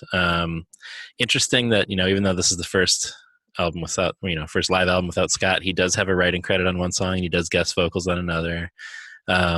Carl Perazzo of Santana plays percussion on a couple songs, which is weird. There's a lot going on in this record. Yes. Should we get into it? Yeah, I quickly want to plug a website that my buddy, it's a startup site and business that my buddy Alex partnered with somebody to make. It's called Soundproof, Okay. Soundproof, and it is a site that you log in with your Spotify account, and it tracks your listening habits, and so you can get your weekly, monthly, yearly stats of what you're listening to. Like Spotify does their Wrapped every year, but this is something that you can get like up to the minute of what you're listening to, and you can see what other Soundproof users are listening to, see what everybody else's top artists, and you can also, depending on how much you listen to a certain artist, you get ranked in like in the top 3 of like who's mostly listening to this artist, and so you get like these little badges for the artist that you listen to the most. Did you get that badge, bro? Oh, I'm hardcore badging with yes. So within the last year, I have listened to almost 28 hours of Five Iron. Wonderful. I've listened, and it's also, I think it's probably because I've been listening to them a lot lately for the pod, because I've listened to 10.5 hours of it alone this month. Wow, that's a lot of Five Iron. It's probably similar for me, but so people should check out Soundproof. It's really fun. Cool. I love, and they have like artist recommendations, like, hey, check out these like up and coming artists, and it's a neat site. So anyway, all that to say that I've really done my due diligence of giving this record a very repeated listen in recent weeks, because it is one of my most under listened. So it's weird because I listened to all the other records, and then I even purchased Electric Boogaloo, and I skipped over this record for whatever reason. So I don't know what happened. This was one that was never really on my radar. Yeah, I agree. I remember my friends listening to it when it came out, and I was just kind of like, I don't like this new direction, and then just never really was into it again. I will say that I liked the other albums that followed more than this one, but I've alluded to this too, that I kind of lumped a lot of the post Scott stuff together in my mind. And I will say, revisiting a little bit, the other albums that followed this, I think are much stronger, and I appreciate them in a new way. I thought the same thing might happen with this one. It didn't really, but I do find it interesting, and I'm looking forward to talking about it. Yes, there's plenty to discuss. So without further ado, the greatest story ever told.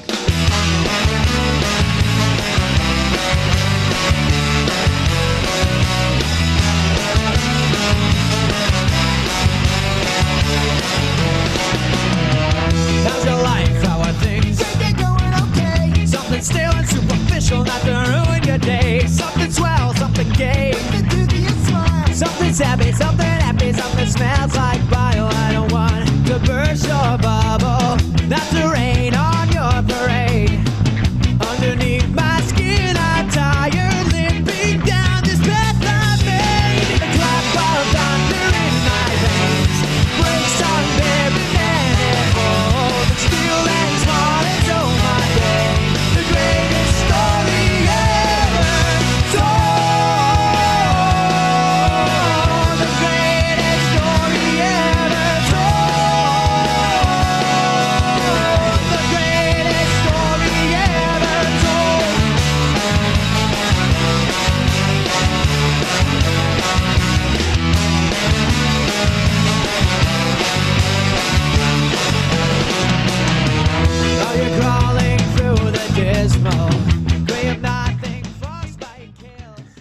Greatest story ever told. It's my number one. Oh, really? Interesting. Yep. I think it's fine. Yeah. I also think it's fine. I thought we might be in sync on this one for top three. No, well, it's my turn to blow it right out the gate. I think this song retains a lot of the ska elements that are mostly lacking on this record. And I also think that the bass is playful. The drums are, unique. And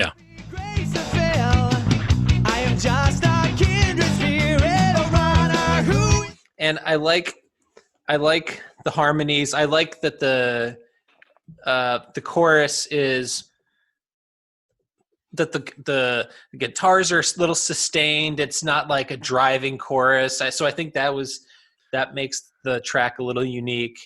To me, it's the most obvious opener track, with the exception of maybe one other song. But yeah. I think the buildup of the bridge is pretty good. I don't know. Yeah, there you go. I can count my years in scars. The only That's cool. I like that. That's never left me has carried me so very far. I've heard it said that this is good. waste nothing beautiful to behold. The author of my hope is writing the greatest story ever told. The greatest story ever told. Yeah. I think once it gets back into the chorus there, it loses me again a little bit. Really? So the chorus doesn't do anything really for you. I like the sort of like, I love the harmonies and the sort of cascading harmonies. Yeah. I'm into the song. Yeah. And I think this also, it's almost like, I feel like the greatest story ever told and World Without End are like two sides of the same coin. Yes. They kind of, this to me could also be a decent closer. Yeah. And maybe a better one. I don't know. Oh, snap. No, I do like that song. We'll get to it, but it's an interesting one. I think you're building the song, in my estimation, up a little bit. But like a lot of these songs, I'm just kind of like, yeah, it's fine. I mean, just like the beginning too, with How's your life? How are things? Everything's going okay. Something still and superficial. And the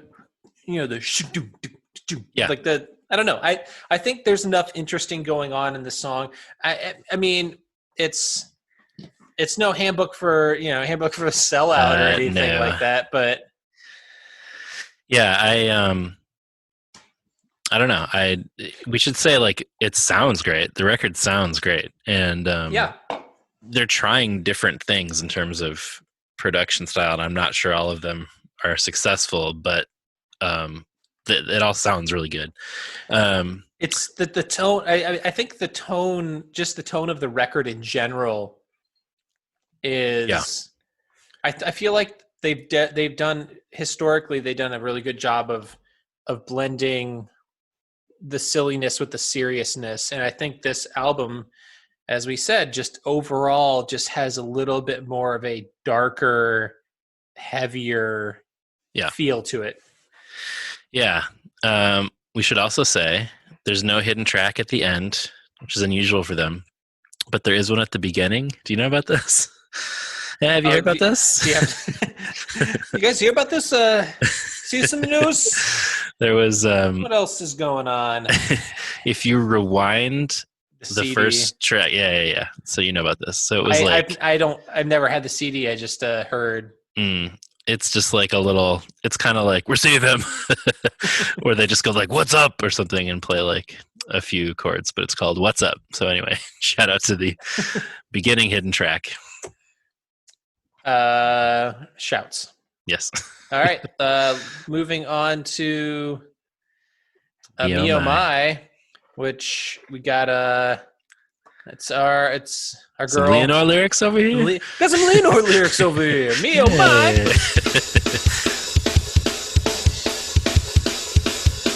Me oh my. There's something happening in the sky.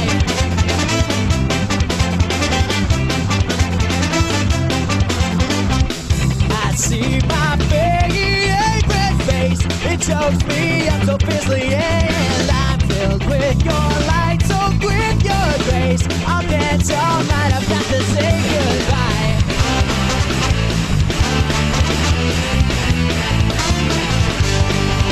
There's something happening in the sky.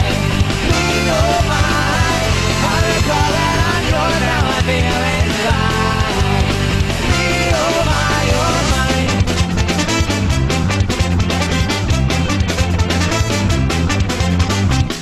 I sent a call.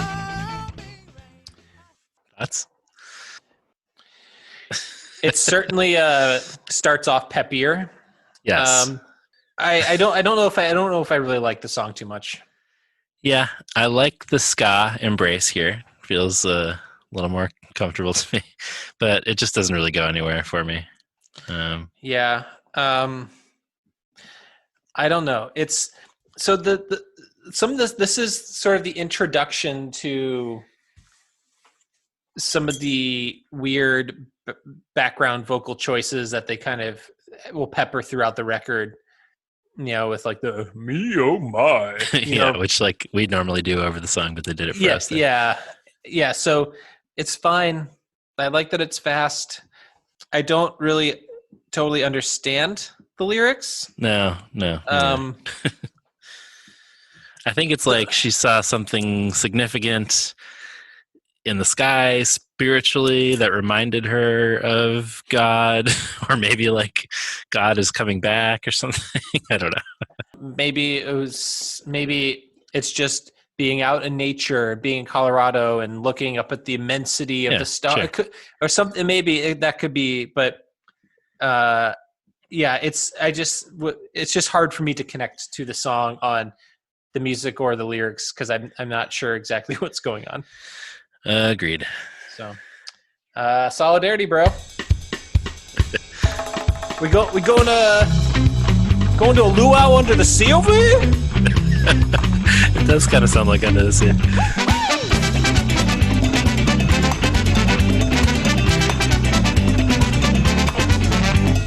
To the brothers and the sisters, to all of the resistors, all the workers broke and crying on the road that leads to Zion. The mountain, we will all climb. All of God's children in God's own time. To the bird. Solidarity. To the bird. Solidarity. Rise up to the call. Solidarity united. We can never fall. Let one voice ring throughout the world. Let truth be sown. Let us lay our own lives down. A greater love was never.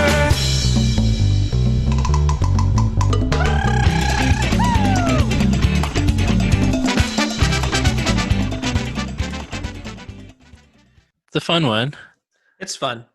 I really like the music. Yeah. The chorus loses me quite a bit. it's something. I like there's so many parts of the song that are like I'm like hell yes, brothers and sisters and resistors.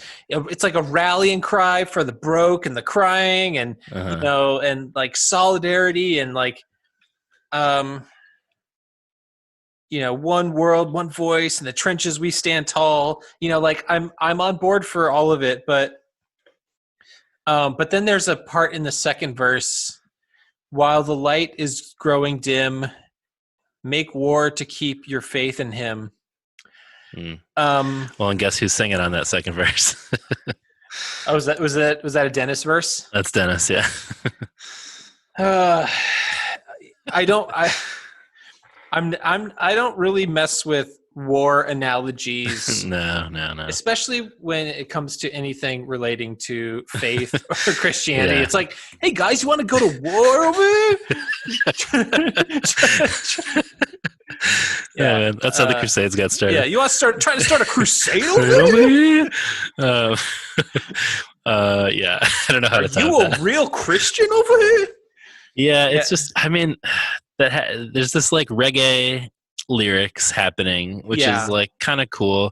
Yeah. Brad is doing those Rasta vocals, the unity the verb, which like further proves that the reggae pants version was great, and B, like, it's so weird, but I'm kind of into it. It's sort of like this like reggae oi kind of like op Ivy feel or something. I don't know. No, not quite that, but like, I don't know. The whole thing is interesting. I like the sort of like, it's a swing. It's a swing. Those Latin sounds of the horn parts and the guitar. I like that. The verses. I don't know. Let one voice ring throughout the world. Let truth be sown. Like it just seems. I don't know. It doesn't seem like a cohesive chorus to me. Yeah. Anytime there's like punk rock calls for unity, it's always a little bit like, I don't know. Maybe I'm just pointing a finger at myself here because I would write those in my band, and it's like I thought they were saying something profound, but I'm looking back and I'm like, so what are you like calling us to do exactly? I don't know. Hey, maybe it's just because it.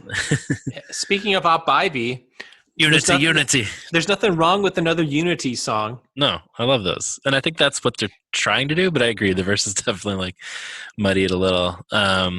I don't know. I think the whole thing is fun, but it never really shifts into like a next gear for me. It just kind of stays at like, oh, interesting, whatever. Hey, can you want to shift into your next gear in your Camaro? Yeah, I do. Ooh. Oh. What about some keys over here? What? Oh shit! Cruising downtown in a Camaro, audio speed wagon on the stereo, kind of catchy, kind of barbaric, cutting your hair like Billy Ray Cyrus. Probably bummed, probably cried, probably said that the guy had let it steer and got me probably singing all night long. Feel the power of the phantom bullets, trembling down from the phantom bullets. White metal burn from the phantom bullets. Don't say the burn, it's a phantom bullet. And you cutting it short on time. How was that for me? You're growing it long in the back, so savage and so free. I'm Steve. Who is Steve? I gotta know. I don't know, but it's my number 3. It's my number 2. Yeah. It's just so great. It's great. It's a great cut. I haven't seen them play this live in the times that I've seen them in recent.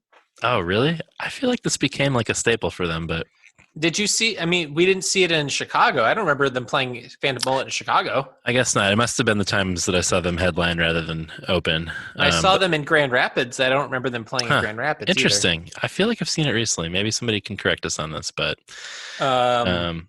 yeah. So my comment on this is that I feel so. I love all the metal elements to the song. Yes. It's so great. It's such an 80s yes. like glam metal song, and I love so much about it. But it also to me feels like a Roper song. Yeah, right. Which is not a problem because we'll get into Roper because I stand some Roper. Yeah. But yeah, so I feel like this is the silliness part of the album, and yes, and I'm all here for it. Yeah, it's I think this was the first song that I heard from this, and I remember at the time being like, is this like too silly? but now I'm really into it. I obviously have a soft spot for hair metal. Right. I had a mullet myself. I enjoy this 80s embrace very deeply. He gets to do his metal scream that he was practicing on the live album. Yeah. Shout out to Steve.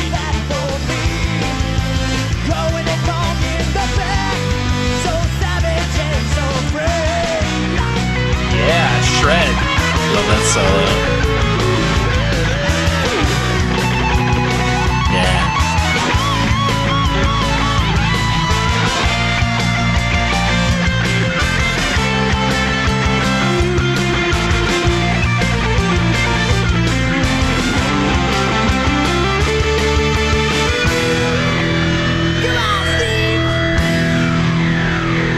Here we go.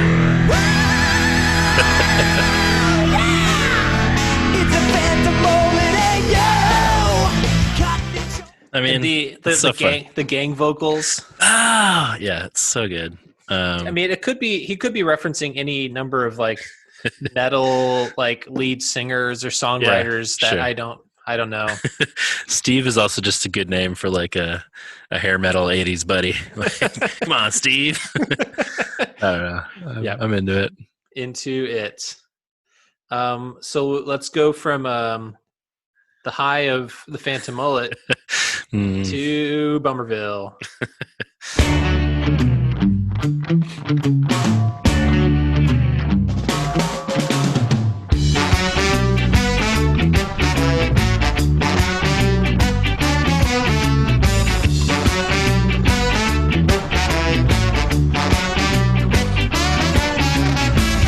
I don't know just how this happened.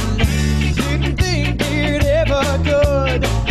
I'm the author of sappy love songs, trading in my bachelorhood. Something snapped deep inside me, something that somebody said. Felt the brush of angels' wings and your voice echoed in my head. Ugly day, the sun is shining, every cloud's got a silver lining. Ugly day, skies are blue now, every day is ugly without you. For the one pure thing that I've always prayed for, scales are falling from Breakup song. And it's my number 2. Oh, interesting. Okay.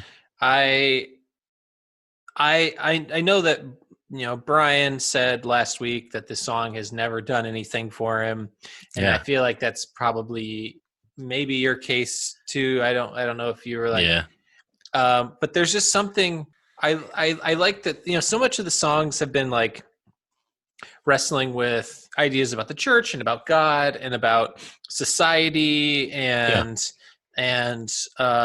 doing something silly and I feel like there's always been sort of this like personal like step back from like not always talking about like, I mean, sure, on Blue Comb there was like an allusion to his parents' divorce and everything, but like, but this is like I'm really sad.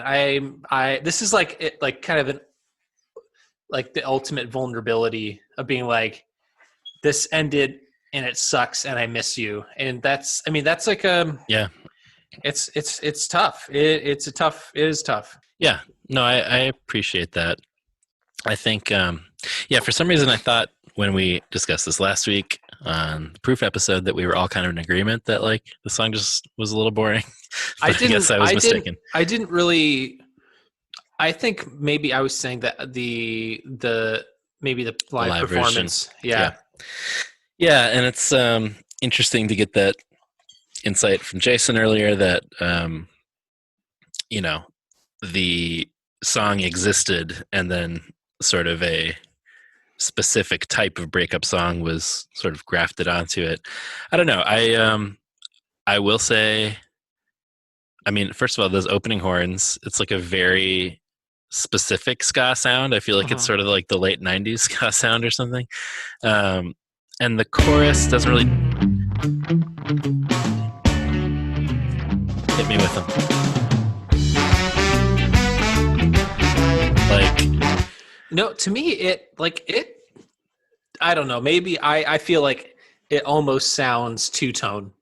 But yeah, maybe I don't know what I'm saying. As soon as I said it, I was like, maybe I'm thinking like earlier ska, but it just has like a specific sound that I feel like accompanied a trailer for a movie about like teenagers in the late 90s or something. I don't know. I don't dislike it. I'm just saying like it's a very specific kind of sound. And the chorus doesn't do a ton for me, but I love the bridge. I think the bridge is really cool. Whoa. There we go. Whoa. Whoa. Whoa. Today. Yeah. A little octave change. Yeah. Really into those whoa-ohs leading into the going up an octave. So anyway, I think there are things to appreciate about it for sure. Yep. Now on to this is now that's what I call oof song. Yeah.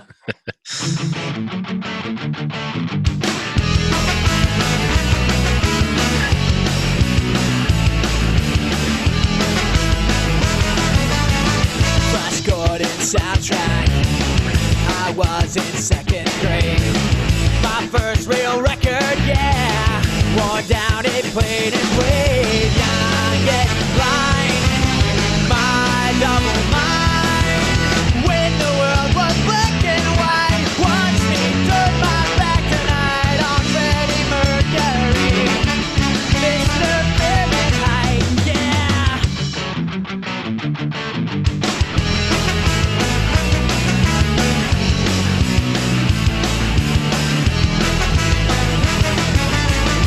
I was in 8th grade.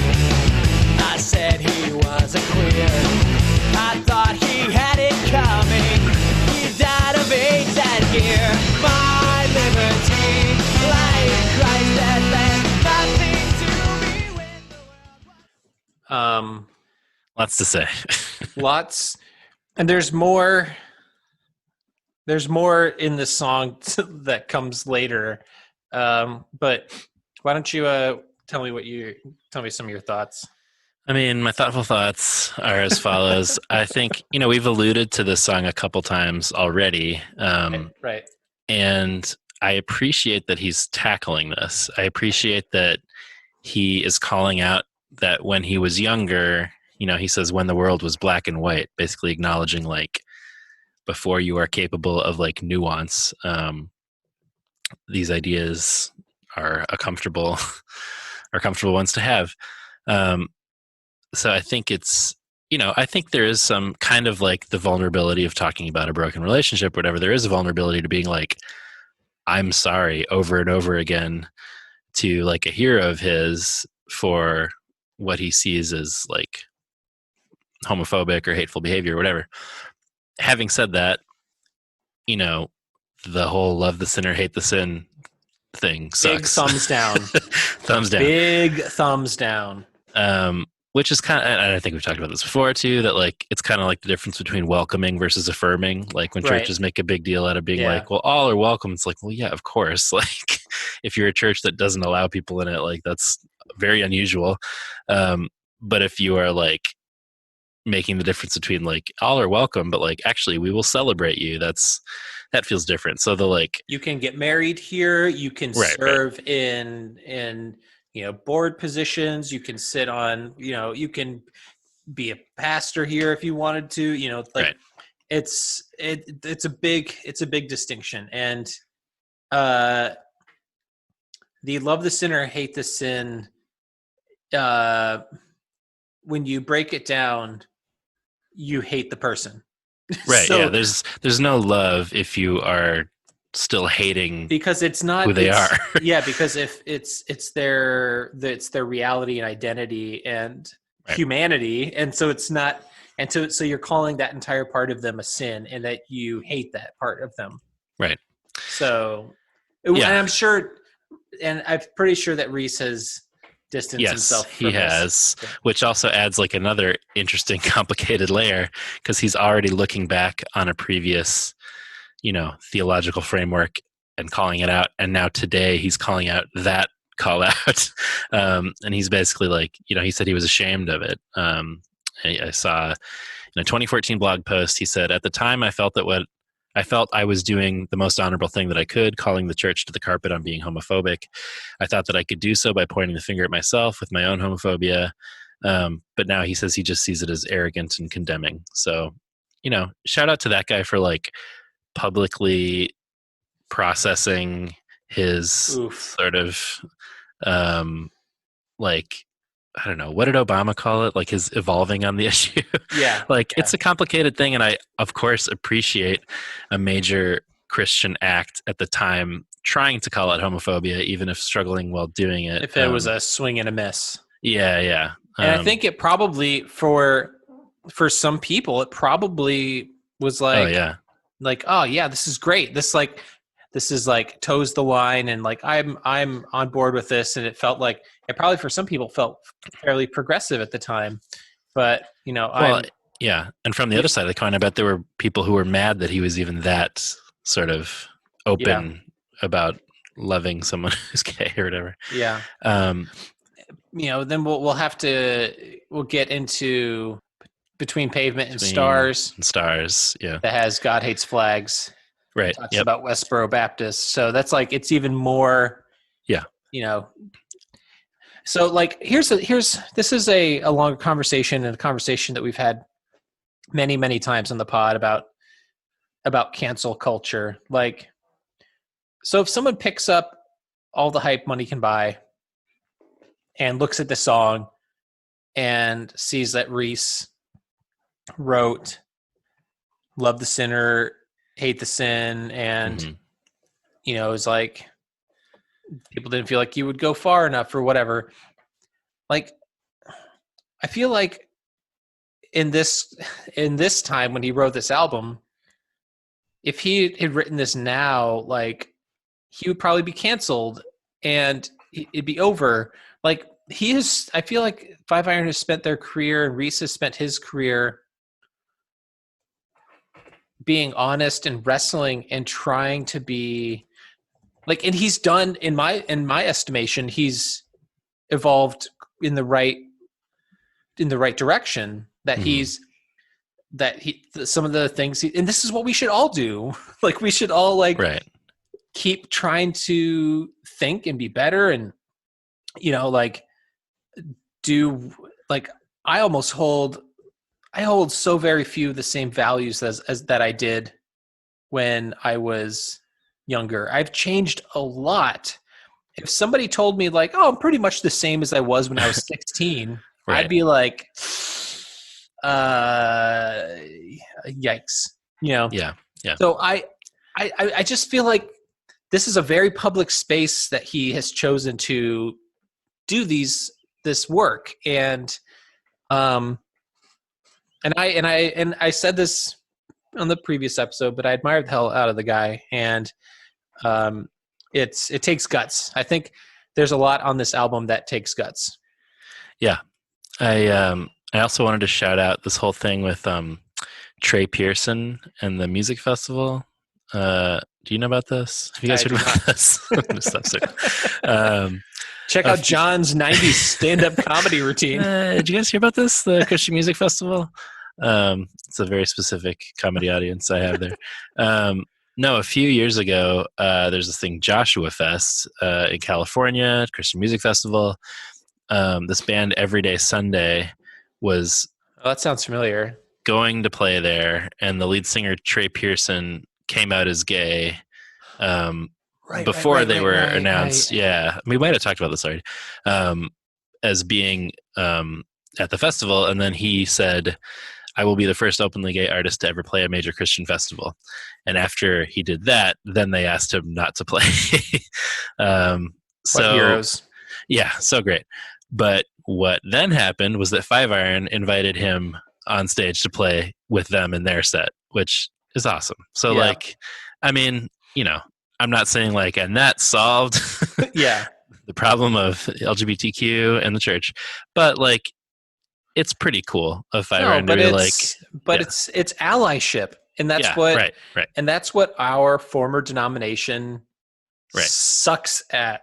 Right. And they love issuing statements about intentions, and then Right. and it's all just fluff and bullshit. So, but like doing a tangible thing is different than issuing some sort of press release or talking about a program that you want to launch or whatever. Right. So anyway. I think that's great. Yeah, that was cool. Good for him. Yes. So from Fahrenheit to 451, little wordplay there. Jokes.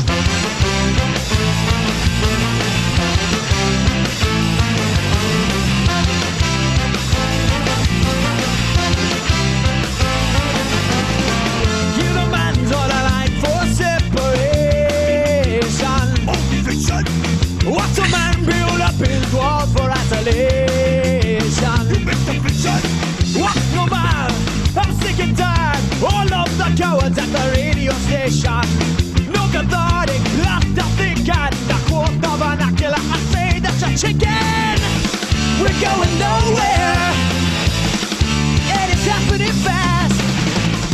A dim future and a darker past. Somewhere away from here, from back the things they often learn. At 7, 8, 4, 51, you close your doors and let it burn.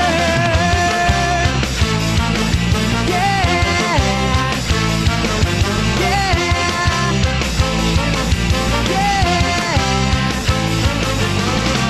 Pharisees in the church, time to take a vacation. Okay, so I want to fast forward to the bridge, because I feel like that's the record company. The radio is preaching like Kenny Cody-Goo. The record companies and the TV too. No one rocks the boat, terrified of trouble. Can't tamper with the walls of the stereo Christian bubble. Never your point to get people safe. You pay yourself a buck just because you're afraid. I'm not afraid to put the finger down. The choir's all used to the preaching anyhow. We're going nowhere. He goes hard. Yeah, this is Reese's "Fuck You" song. Yeah, for sure. I mean, again, like, they are not afraid to call out the Christian music industry, but saying, can't tamper with the walls of their sterile Christian bubble, like, that's pretty direct and explicit. And like, yeah, man, that's pretty great. Yeah. I'm on board for this, and this is where I feel like, man, this could have, if the music were, yeah, the music is pretty boring. Yeah, I just think that it could have been a really fiery, explosive record. Yeah, I agree. He's doing like more questionable Rasta accent in the verses. Yeah, and like not quite pulling it off. Shout out to Brad or Micah or whoever it is going to like motivation.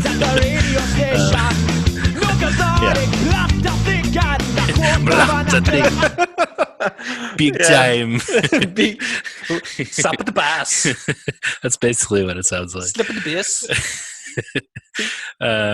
Yeah, sounds more like Borat. Yeah. Big time. Yeah, big time. All right. Yeah, fine. Yeah, lyrically on board, musically, kind of a snoozer. Yep. All right, that's this my one's not. kind of talk, mister.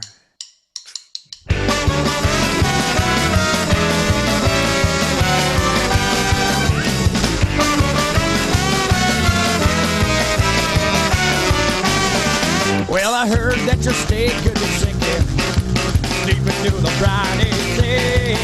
And although the mercury got you thinking about leaving California, there's lights and there's clubs and it's smoggy, toxic waste on yonder beach. And all of them hippies down in Santa Cruz starting to suck just like a leech. Hey, man. You're sick of sunshine and surfing.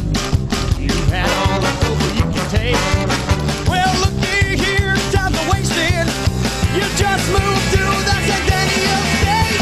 Some people think God says, well, they're all just wait and see. I walk a mile high, Colorado's right for me.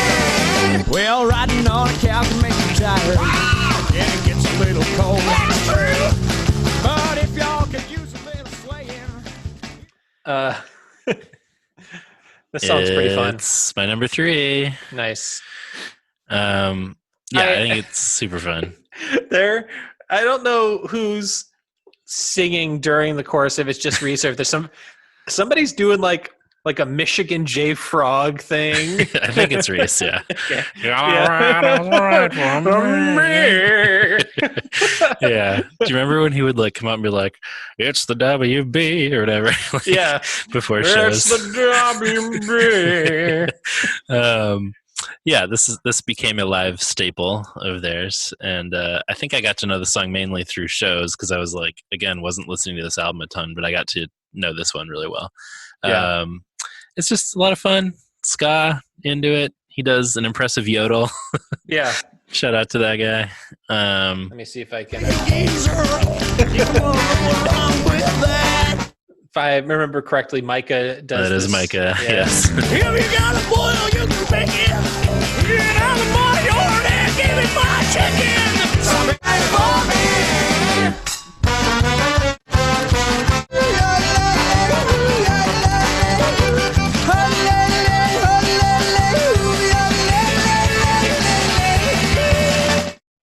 Yep. Love it. That dude. Yep. He can sing. He can sing. He's got them pipes, though. He got them pipe bees. Also, we should say, when they say, "Here's Val from the W's," hi, that he always changes those lyrics at live shows as well. Yeah. Anyway. Because the W's. Right, yeah. Don't want to talk about them anymore. Yeah. Wah, wah. Of all the things that didn't stand up well. I do like that he's just like, "Hi." Yeah. And now in the audience, everybody's like, "Hi," during that part. Yeah. Anyway. Now, the Tom Waits cut on the record. Yes. Ooh. No, this is not Tom Waits' Giants. Tom Waits' Giants, yeah. This is something else weird. Yeah, this is... I'll save my take.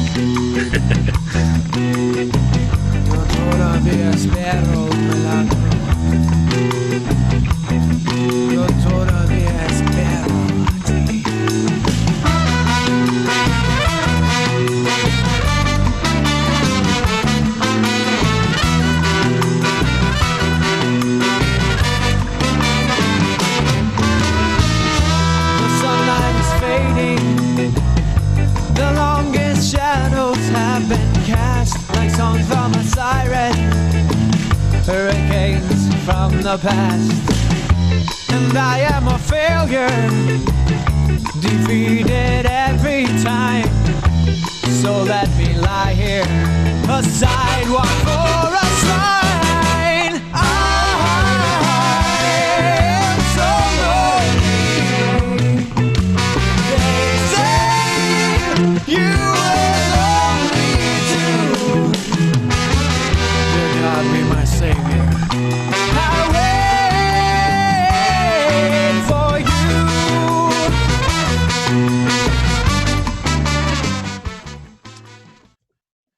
John, wake up.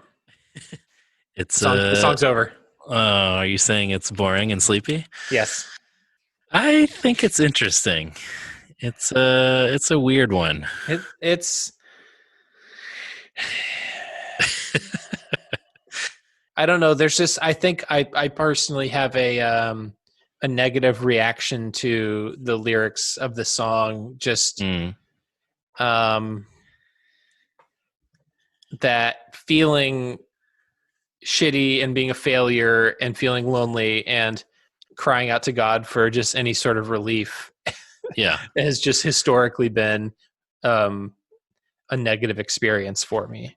Yeah, sure. I mean, I think this gets back a little bit to sort of the Reformed theology that we were referencing last week, where it's like, yeah, I am a failure, defeated every time. Just this, like, you know, you're garbage, and you need God to pull out of that. But I will say, kind of getting back to this theme of being vulnerable on the album, I mean, having a chorus that says, "I am so lonely. They say you were lonely too. Dear God, be my savior. I wait for you." I mean, that's think that's pretty powerful. I don't know. He's really in a dark place. Yeah.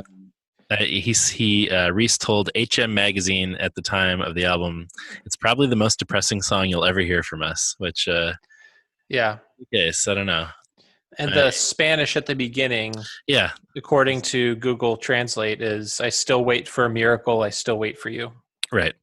Which it's another big swing, coming out with some kind of heavily R-rolling Spanish at the beginning. But I think it's cool. It's got kind of that Latin flavor, so that makes a little bit of sense. Yeah. I don't know. I like the idea that he's like, it's not like a praise song where it's like, you always pick me up. It's like, I'm still waiting for you to get involved in my life and I need help right now. I don't know. It's interesting. I like that they're trying something different again. And Scott gets a writing credit on this one, which is interesting. I wouldn't have necessarily expected this to be the one on the album that he helped out with. So, anywho, Hurricanes on to Giants. This is the this is our boy Tom Waits. Time to go to the carnival.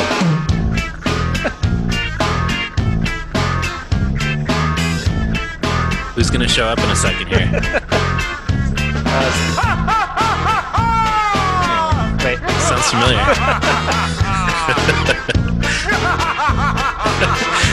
It really sounds like him. Okay, so it does. So, are you saying that like Reese is the Phantom Cackler? I think, yeah. If this is Reese laughing here, which I'm pretty sure it is, I think Reese might have been the Phantom Cackler the whole time. Reese, hit us up. Yeah. Crack this thing open.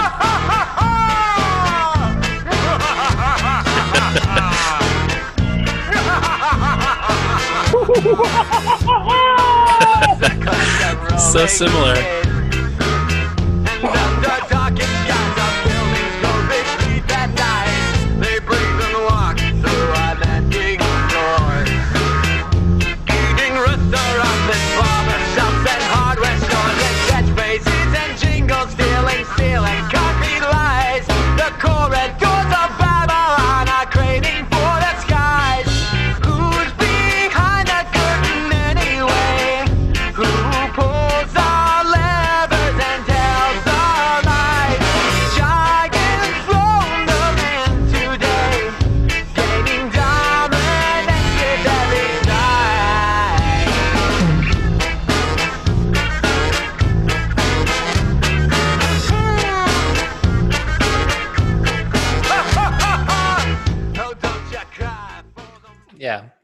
This is a very interesting and fun song. I feel like the more I listen to this one, the more it works. Totally. There's a song on here. I can't remember which one it is. I think it might be All the Hype, but I want to get to the end of Giants where it becomes a little bit more epic. Yeah.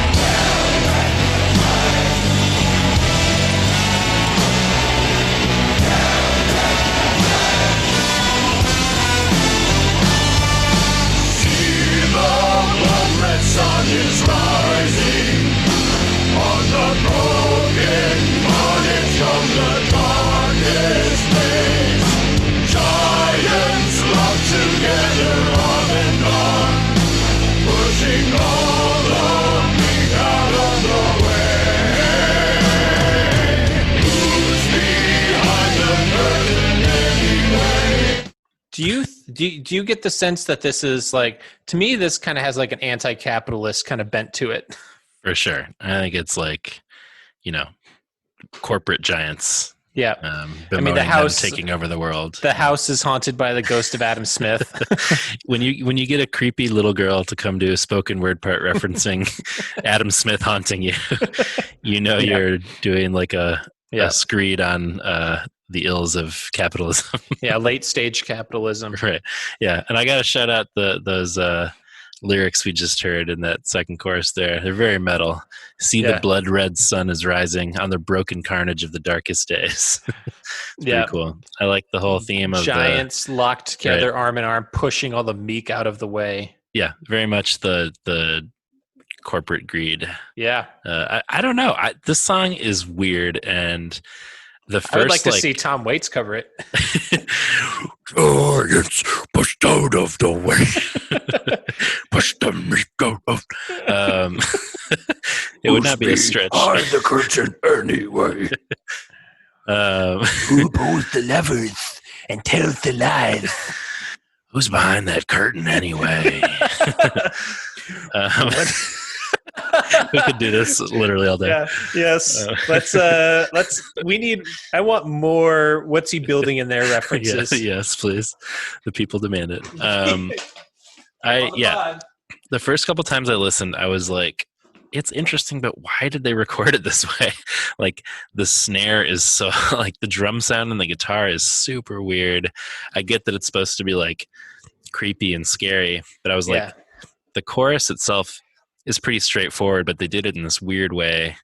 And then by the time it gets to, like, the epic, like, operatic singing and little girls, and I'm kind of like, I don't know if this fully clicks together, but, like, I certainly admire that they're doing this, like, insane rock opera, weird carnival thing in the middle of the album, calling out capitalism. Like, it's pretty awesome. I'm pretty into it. I feel this probably could be like either like my 4 or you know, I don't know. Like, you probably should move here, and Giants are probably like my 4s and 5s. I don't know. Those are songs that I enjoy, but like I would definitely rock out with the Phantom Mullet before, you know, maybe, you know, you probably should move here, but by the way, I'm looking up set lists, and you're right, they haven't played it live since like 2013. So I'm remembering those reunion shows and not the recent ones, but bring Phantom Mullet back, guys. I'm saying. Yeah, I kind of think of Giants as 5 Irons, MXPX, Christmas, Gimme Christmas, where the first time around I'm like, what is this? This is a misfire. And then by the end I'm like, is this the best song on the album? So like, is this the best MXPX song? Diamonds. Yeah, Diamonds is not that far away from like, who's be? Like, I don't know. I'm just on board that they're like going for it, and now I like kind of can't get enough of it. So anyway. You know, we also haven't listened to some of the covers that you sent. Maybe should we just cover those at the end? Oh yeah, sure. We'll do that. All right. I mean, we got this this banger here.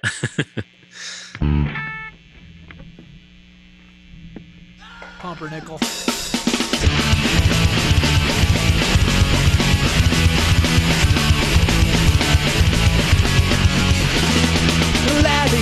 Larry, now he's gone so far away.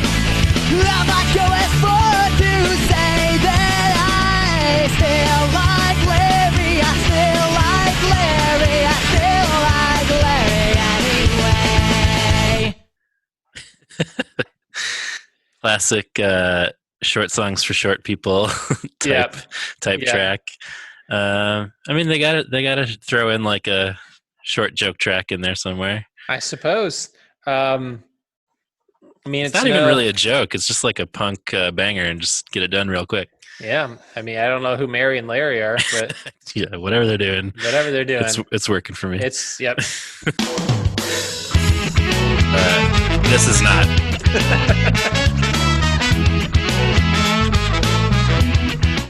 Okay. This song is really hard to listen to. It's like if 5 Iron and like Sum 41 wrote a song together. Yes, that is correct. In the beginning, was I the loud fanfare as I grab the mic. Suck the MC step with no clock. Don't quit your day job or your paper round. Fantastic and so basic. Drop those rhymes like sonic boom. That's the kind of hype that could clear this room. Yeah. Come on. Got hype so big, it set so hard.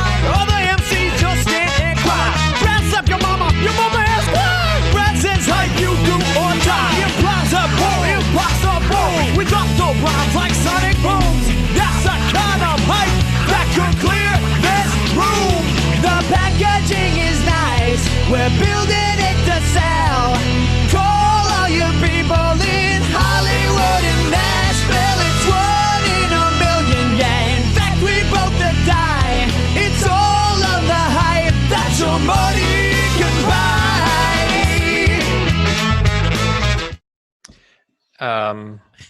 Hard pass. Hard pass. That's all the hype. It's my least favorite song on this album. I don't know. I guess it's supposed to kind of be a joke, but it's also not.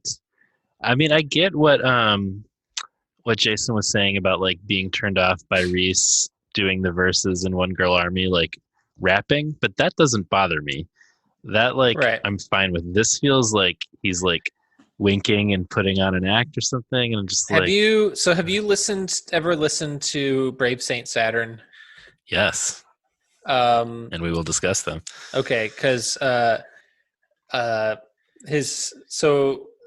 album So Far From Home has a song on it called Shadow of Death, which is also a white boy rap song. And I like that song a little bit more than this. But then there's a part on here that does have a Brave Saint Saturn feel to me. This part. Yes. I don't mind this. It's so wrong, so far from true secrets. I'm just like you. It's so wrong, so far from true secrets. I'm just like you. It's so wrong, so far from true. The packaging.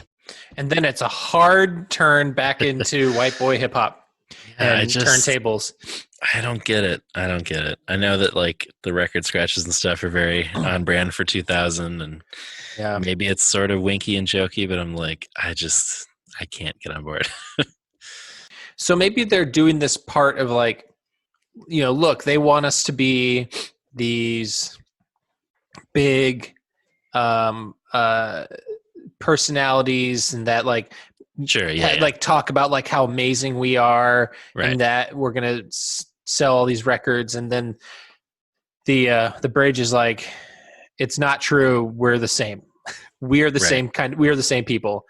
And and so that to me is like the core of like what they're trying to say. Like they can hype us up all we want, but we're no different than you guys.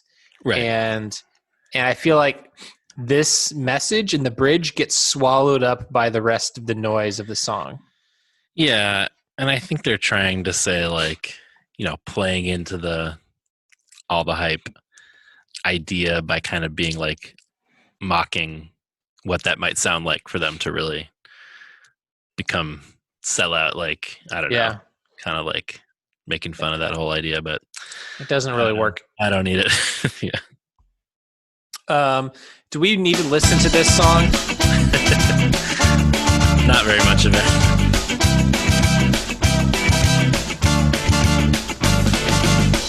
It's not unusual to be loved by anyone.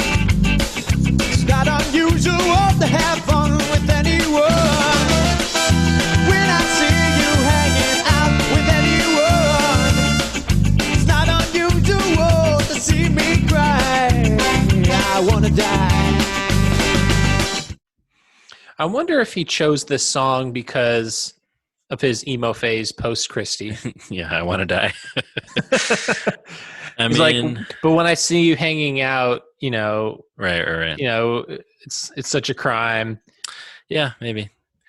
Okay, here's what I said last week when I made the very controversy-laden choice to make it my number 3 for the proof. I don't need this on the regular album. I said that then. Like, I think it's fine and fun as a live cover. Right. It's weird here, and it almost feels like it should have been on a soundtrack. Again, like if it was in a comedy circa 2000, that makes sense. And like maybe it goes on this album because it was like, from that movie or whatever. But like just to have it is unusual, frankly. But did you guys see this? You see this? See this? It's not unusual song over here. Also, he's Todd Glass over here at the end of the song because he's shouting for more reverb. Whoa, whoa, whoa! Yeah, yeah! No, no, yeah, yeah, no, yeah. Okay. When does he say more reverb at the very end?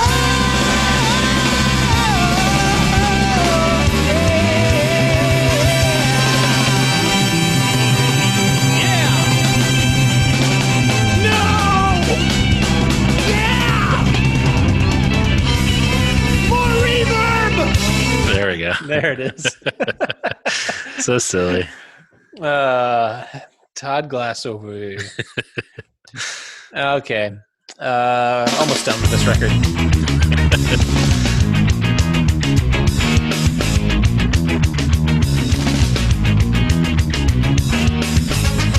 This opening rules. So good.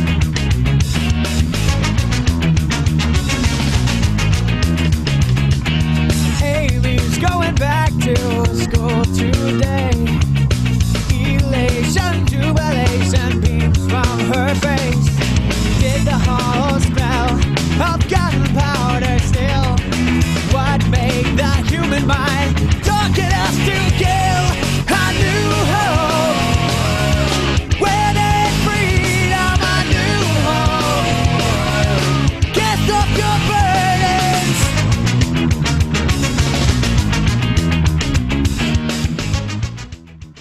This is a curious song to bury on track 14.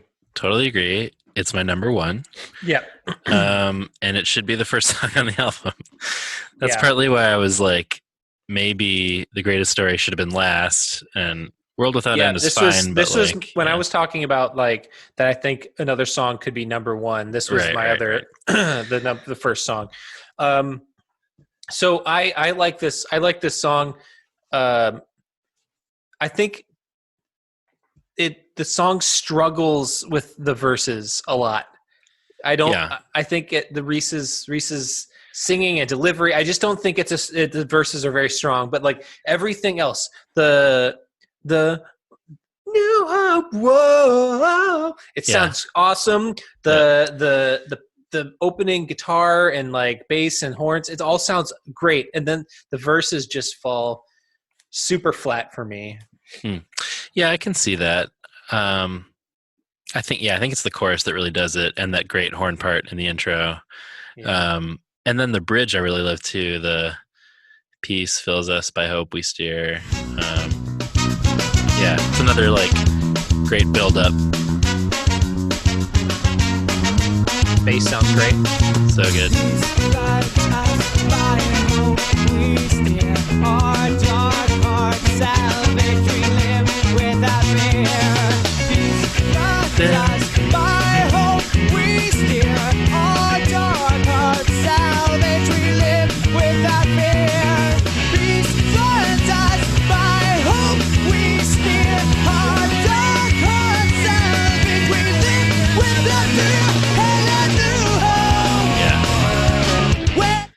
I mean, that really works for me. Yeah, I love a 5-iron build-up. Yes, I will say I kind of remembered this is my favorite. It still is, I think. We talked last episode a little bit about how, because this is on the live album too, the message is a little bit on the verge of guns don't kill people, people kill people. Yeah, which is a bummer. Although I think it's trying for something deeper and more philosophical than that. But basically like what makes humanity do these dark deeds, which is a something worth asking. But I'm also like, well, it's guns. You know what I mean? Right, right. For me, I kind of wish that he would go after, say, the gun industry with the same vitriol that he goes after corporations or whatever. But I don't know. I still see the point, like the overall wrestling of like, what do you do in the face of such darkness? So anyway, I still really like the song. I was a little bit like not surprised to see that it was my number one, but I don't know. Like you said, I do like these top three. I'm not like absolutely in love with them. So it's not like it was like, well, obviously that's my number one because it's the greatest song ever. It's like I like the song. So yeah. Anyway, I agree. That's why I was saying that this isn't our newest album ever, where it's like, oh man, banger Every on song banger is on great. banger. Yeah. And then there's this one.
This would be one of those instances where I think where Jason had talked about like tempo shifting. 100%. And it's just like you're going like through this like slow jammy chorus and then back to sort of like, you know, carnival music. Right. It's really weird. I mean, in a lot of ways it's their classic worship album closer. The chorus feels almost like typical CCM praise song of the time. Like I'm not opposed to it, but it's just kind of like, you know, especially when they, at the very end, when they bring in like the choir to sing it, it just, that those like, you know, the chord progression is. Yeah. But it was also, it takes me back to like, in college when like all the instruments would cut out and it would just be the voices in the chapel or something like that. And it's just like, you know, yeah. It's not that it's not powerful. No, I think it gets to what we were saying of like, that's kind of manipulative. Like the chorus, the chords go in a way you expect a praise song to go, dropping out to have just the voices is like, happens in the way you expect it. Yeah. I don't know.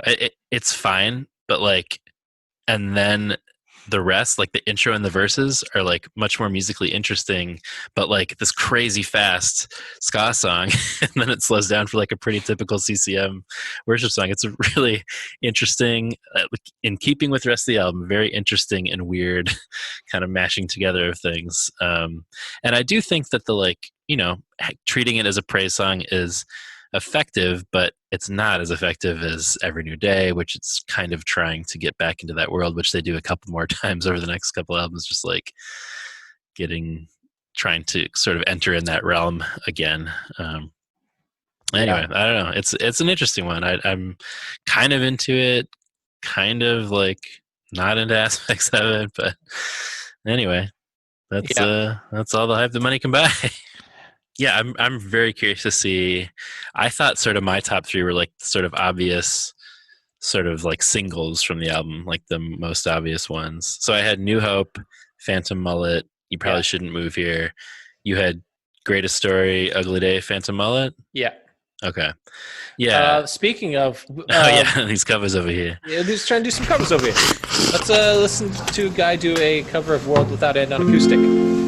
So this is like very much... just evidence that the song very easily translate into a straight ahead praise and worship song.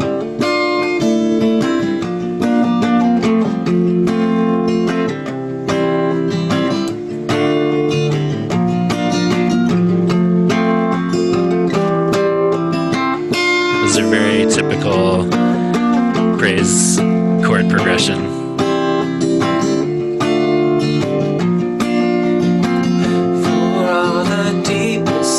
Compound philosophy, maybe no one's ever heard or skip ahead to the seen chorus. More beautiful thing, beautiful how vast your love is new forever, world without end. Like could definitely see somebody leading it exactly like this in like a college worship type setting, and everybody singing along, and it's a pretty song. Like it works. It's just like I don't know. This one is this is not pretty. It's ugly. Ugly Day cover. I don't know just how this happened. Didn't think it ever could. Singing all these sappy love songs, thinking on my bachelorhood. Something snaps deep inside me, something that somebody said. I felt the brush of angels' wings and your voice echo in my head. Ugly day, the sun is shining and the clouds got a silver lining. Ugly day, the skies are blue and every day is ugly without you. It's kind of got like a Joy Electric vibe. There's like some kind of synthy stuff happening. It's not bad. There's some things there. You're right. Things are happening. Things are happening. He's got these like affected vocals on the chorus that are just like but he also recorded like half of the song.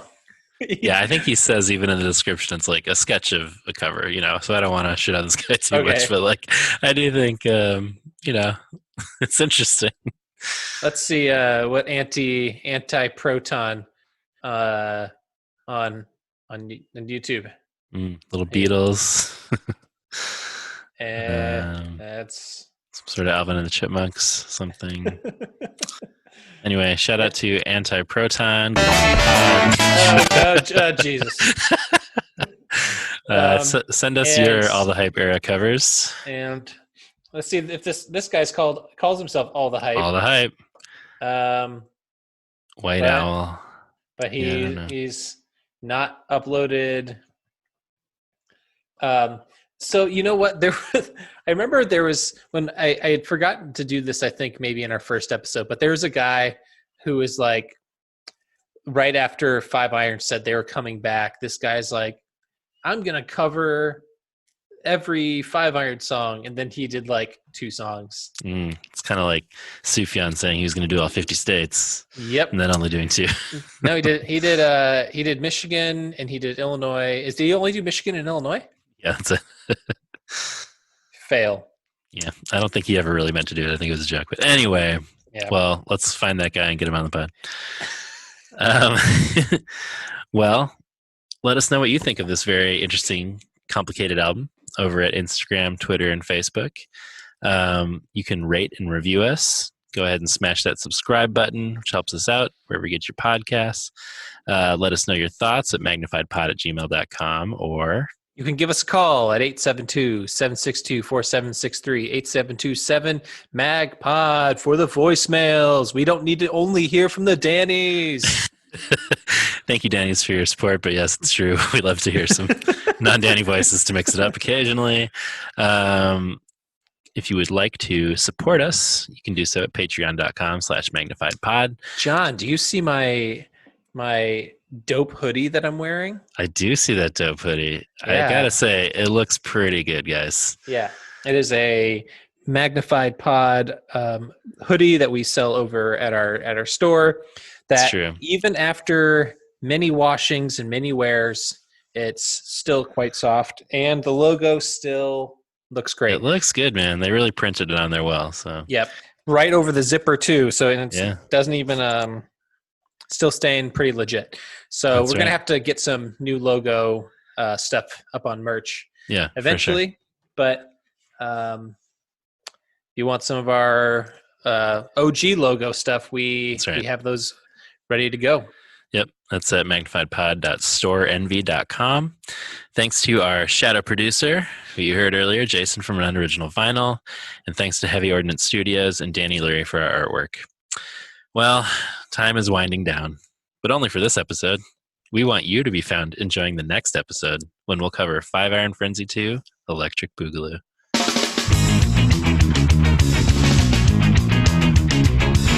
Come on, Steve. Portions and lotions. Mannequin, Hannequin, Scant, Bannequin. Crossover we need. 4 horses and abortions. And panicking, look at the mannequins and fannekin.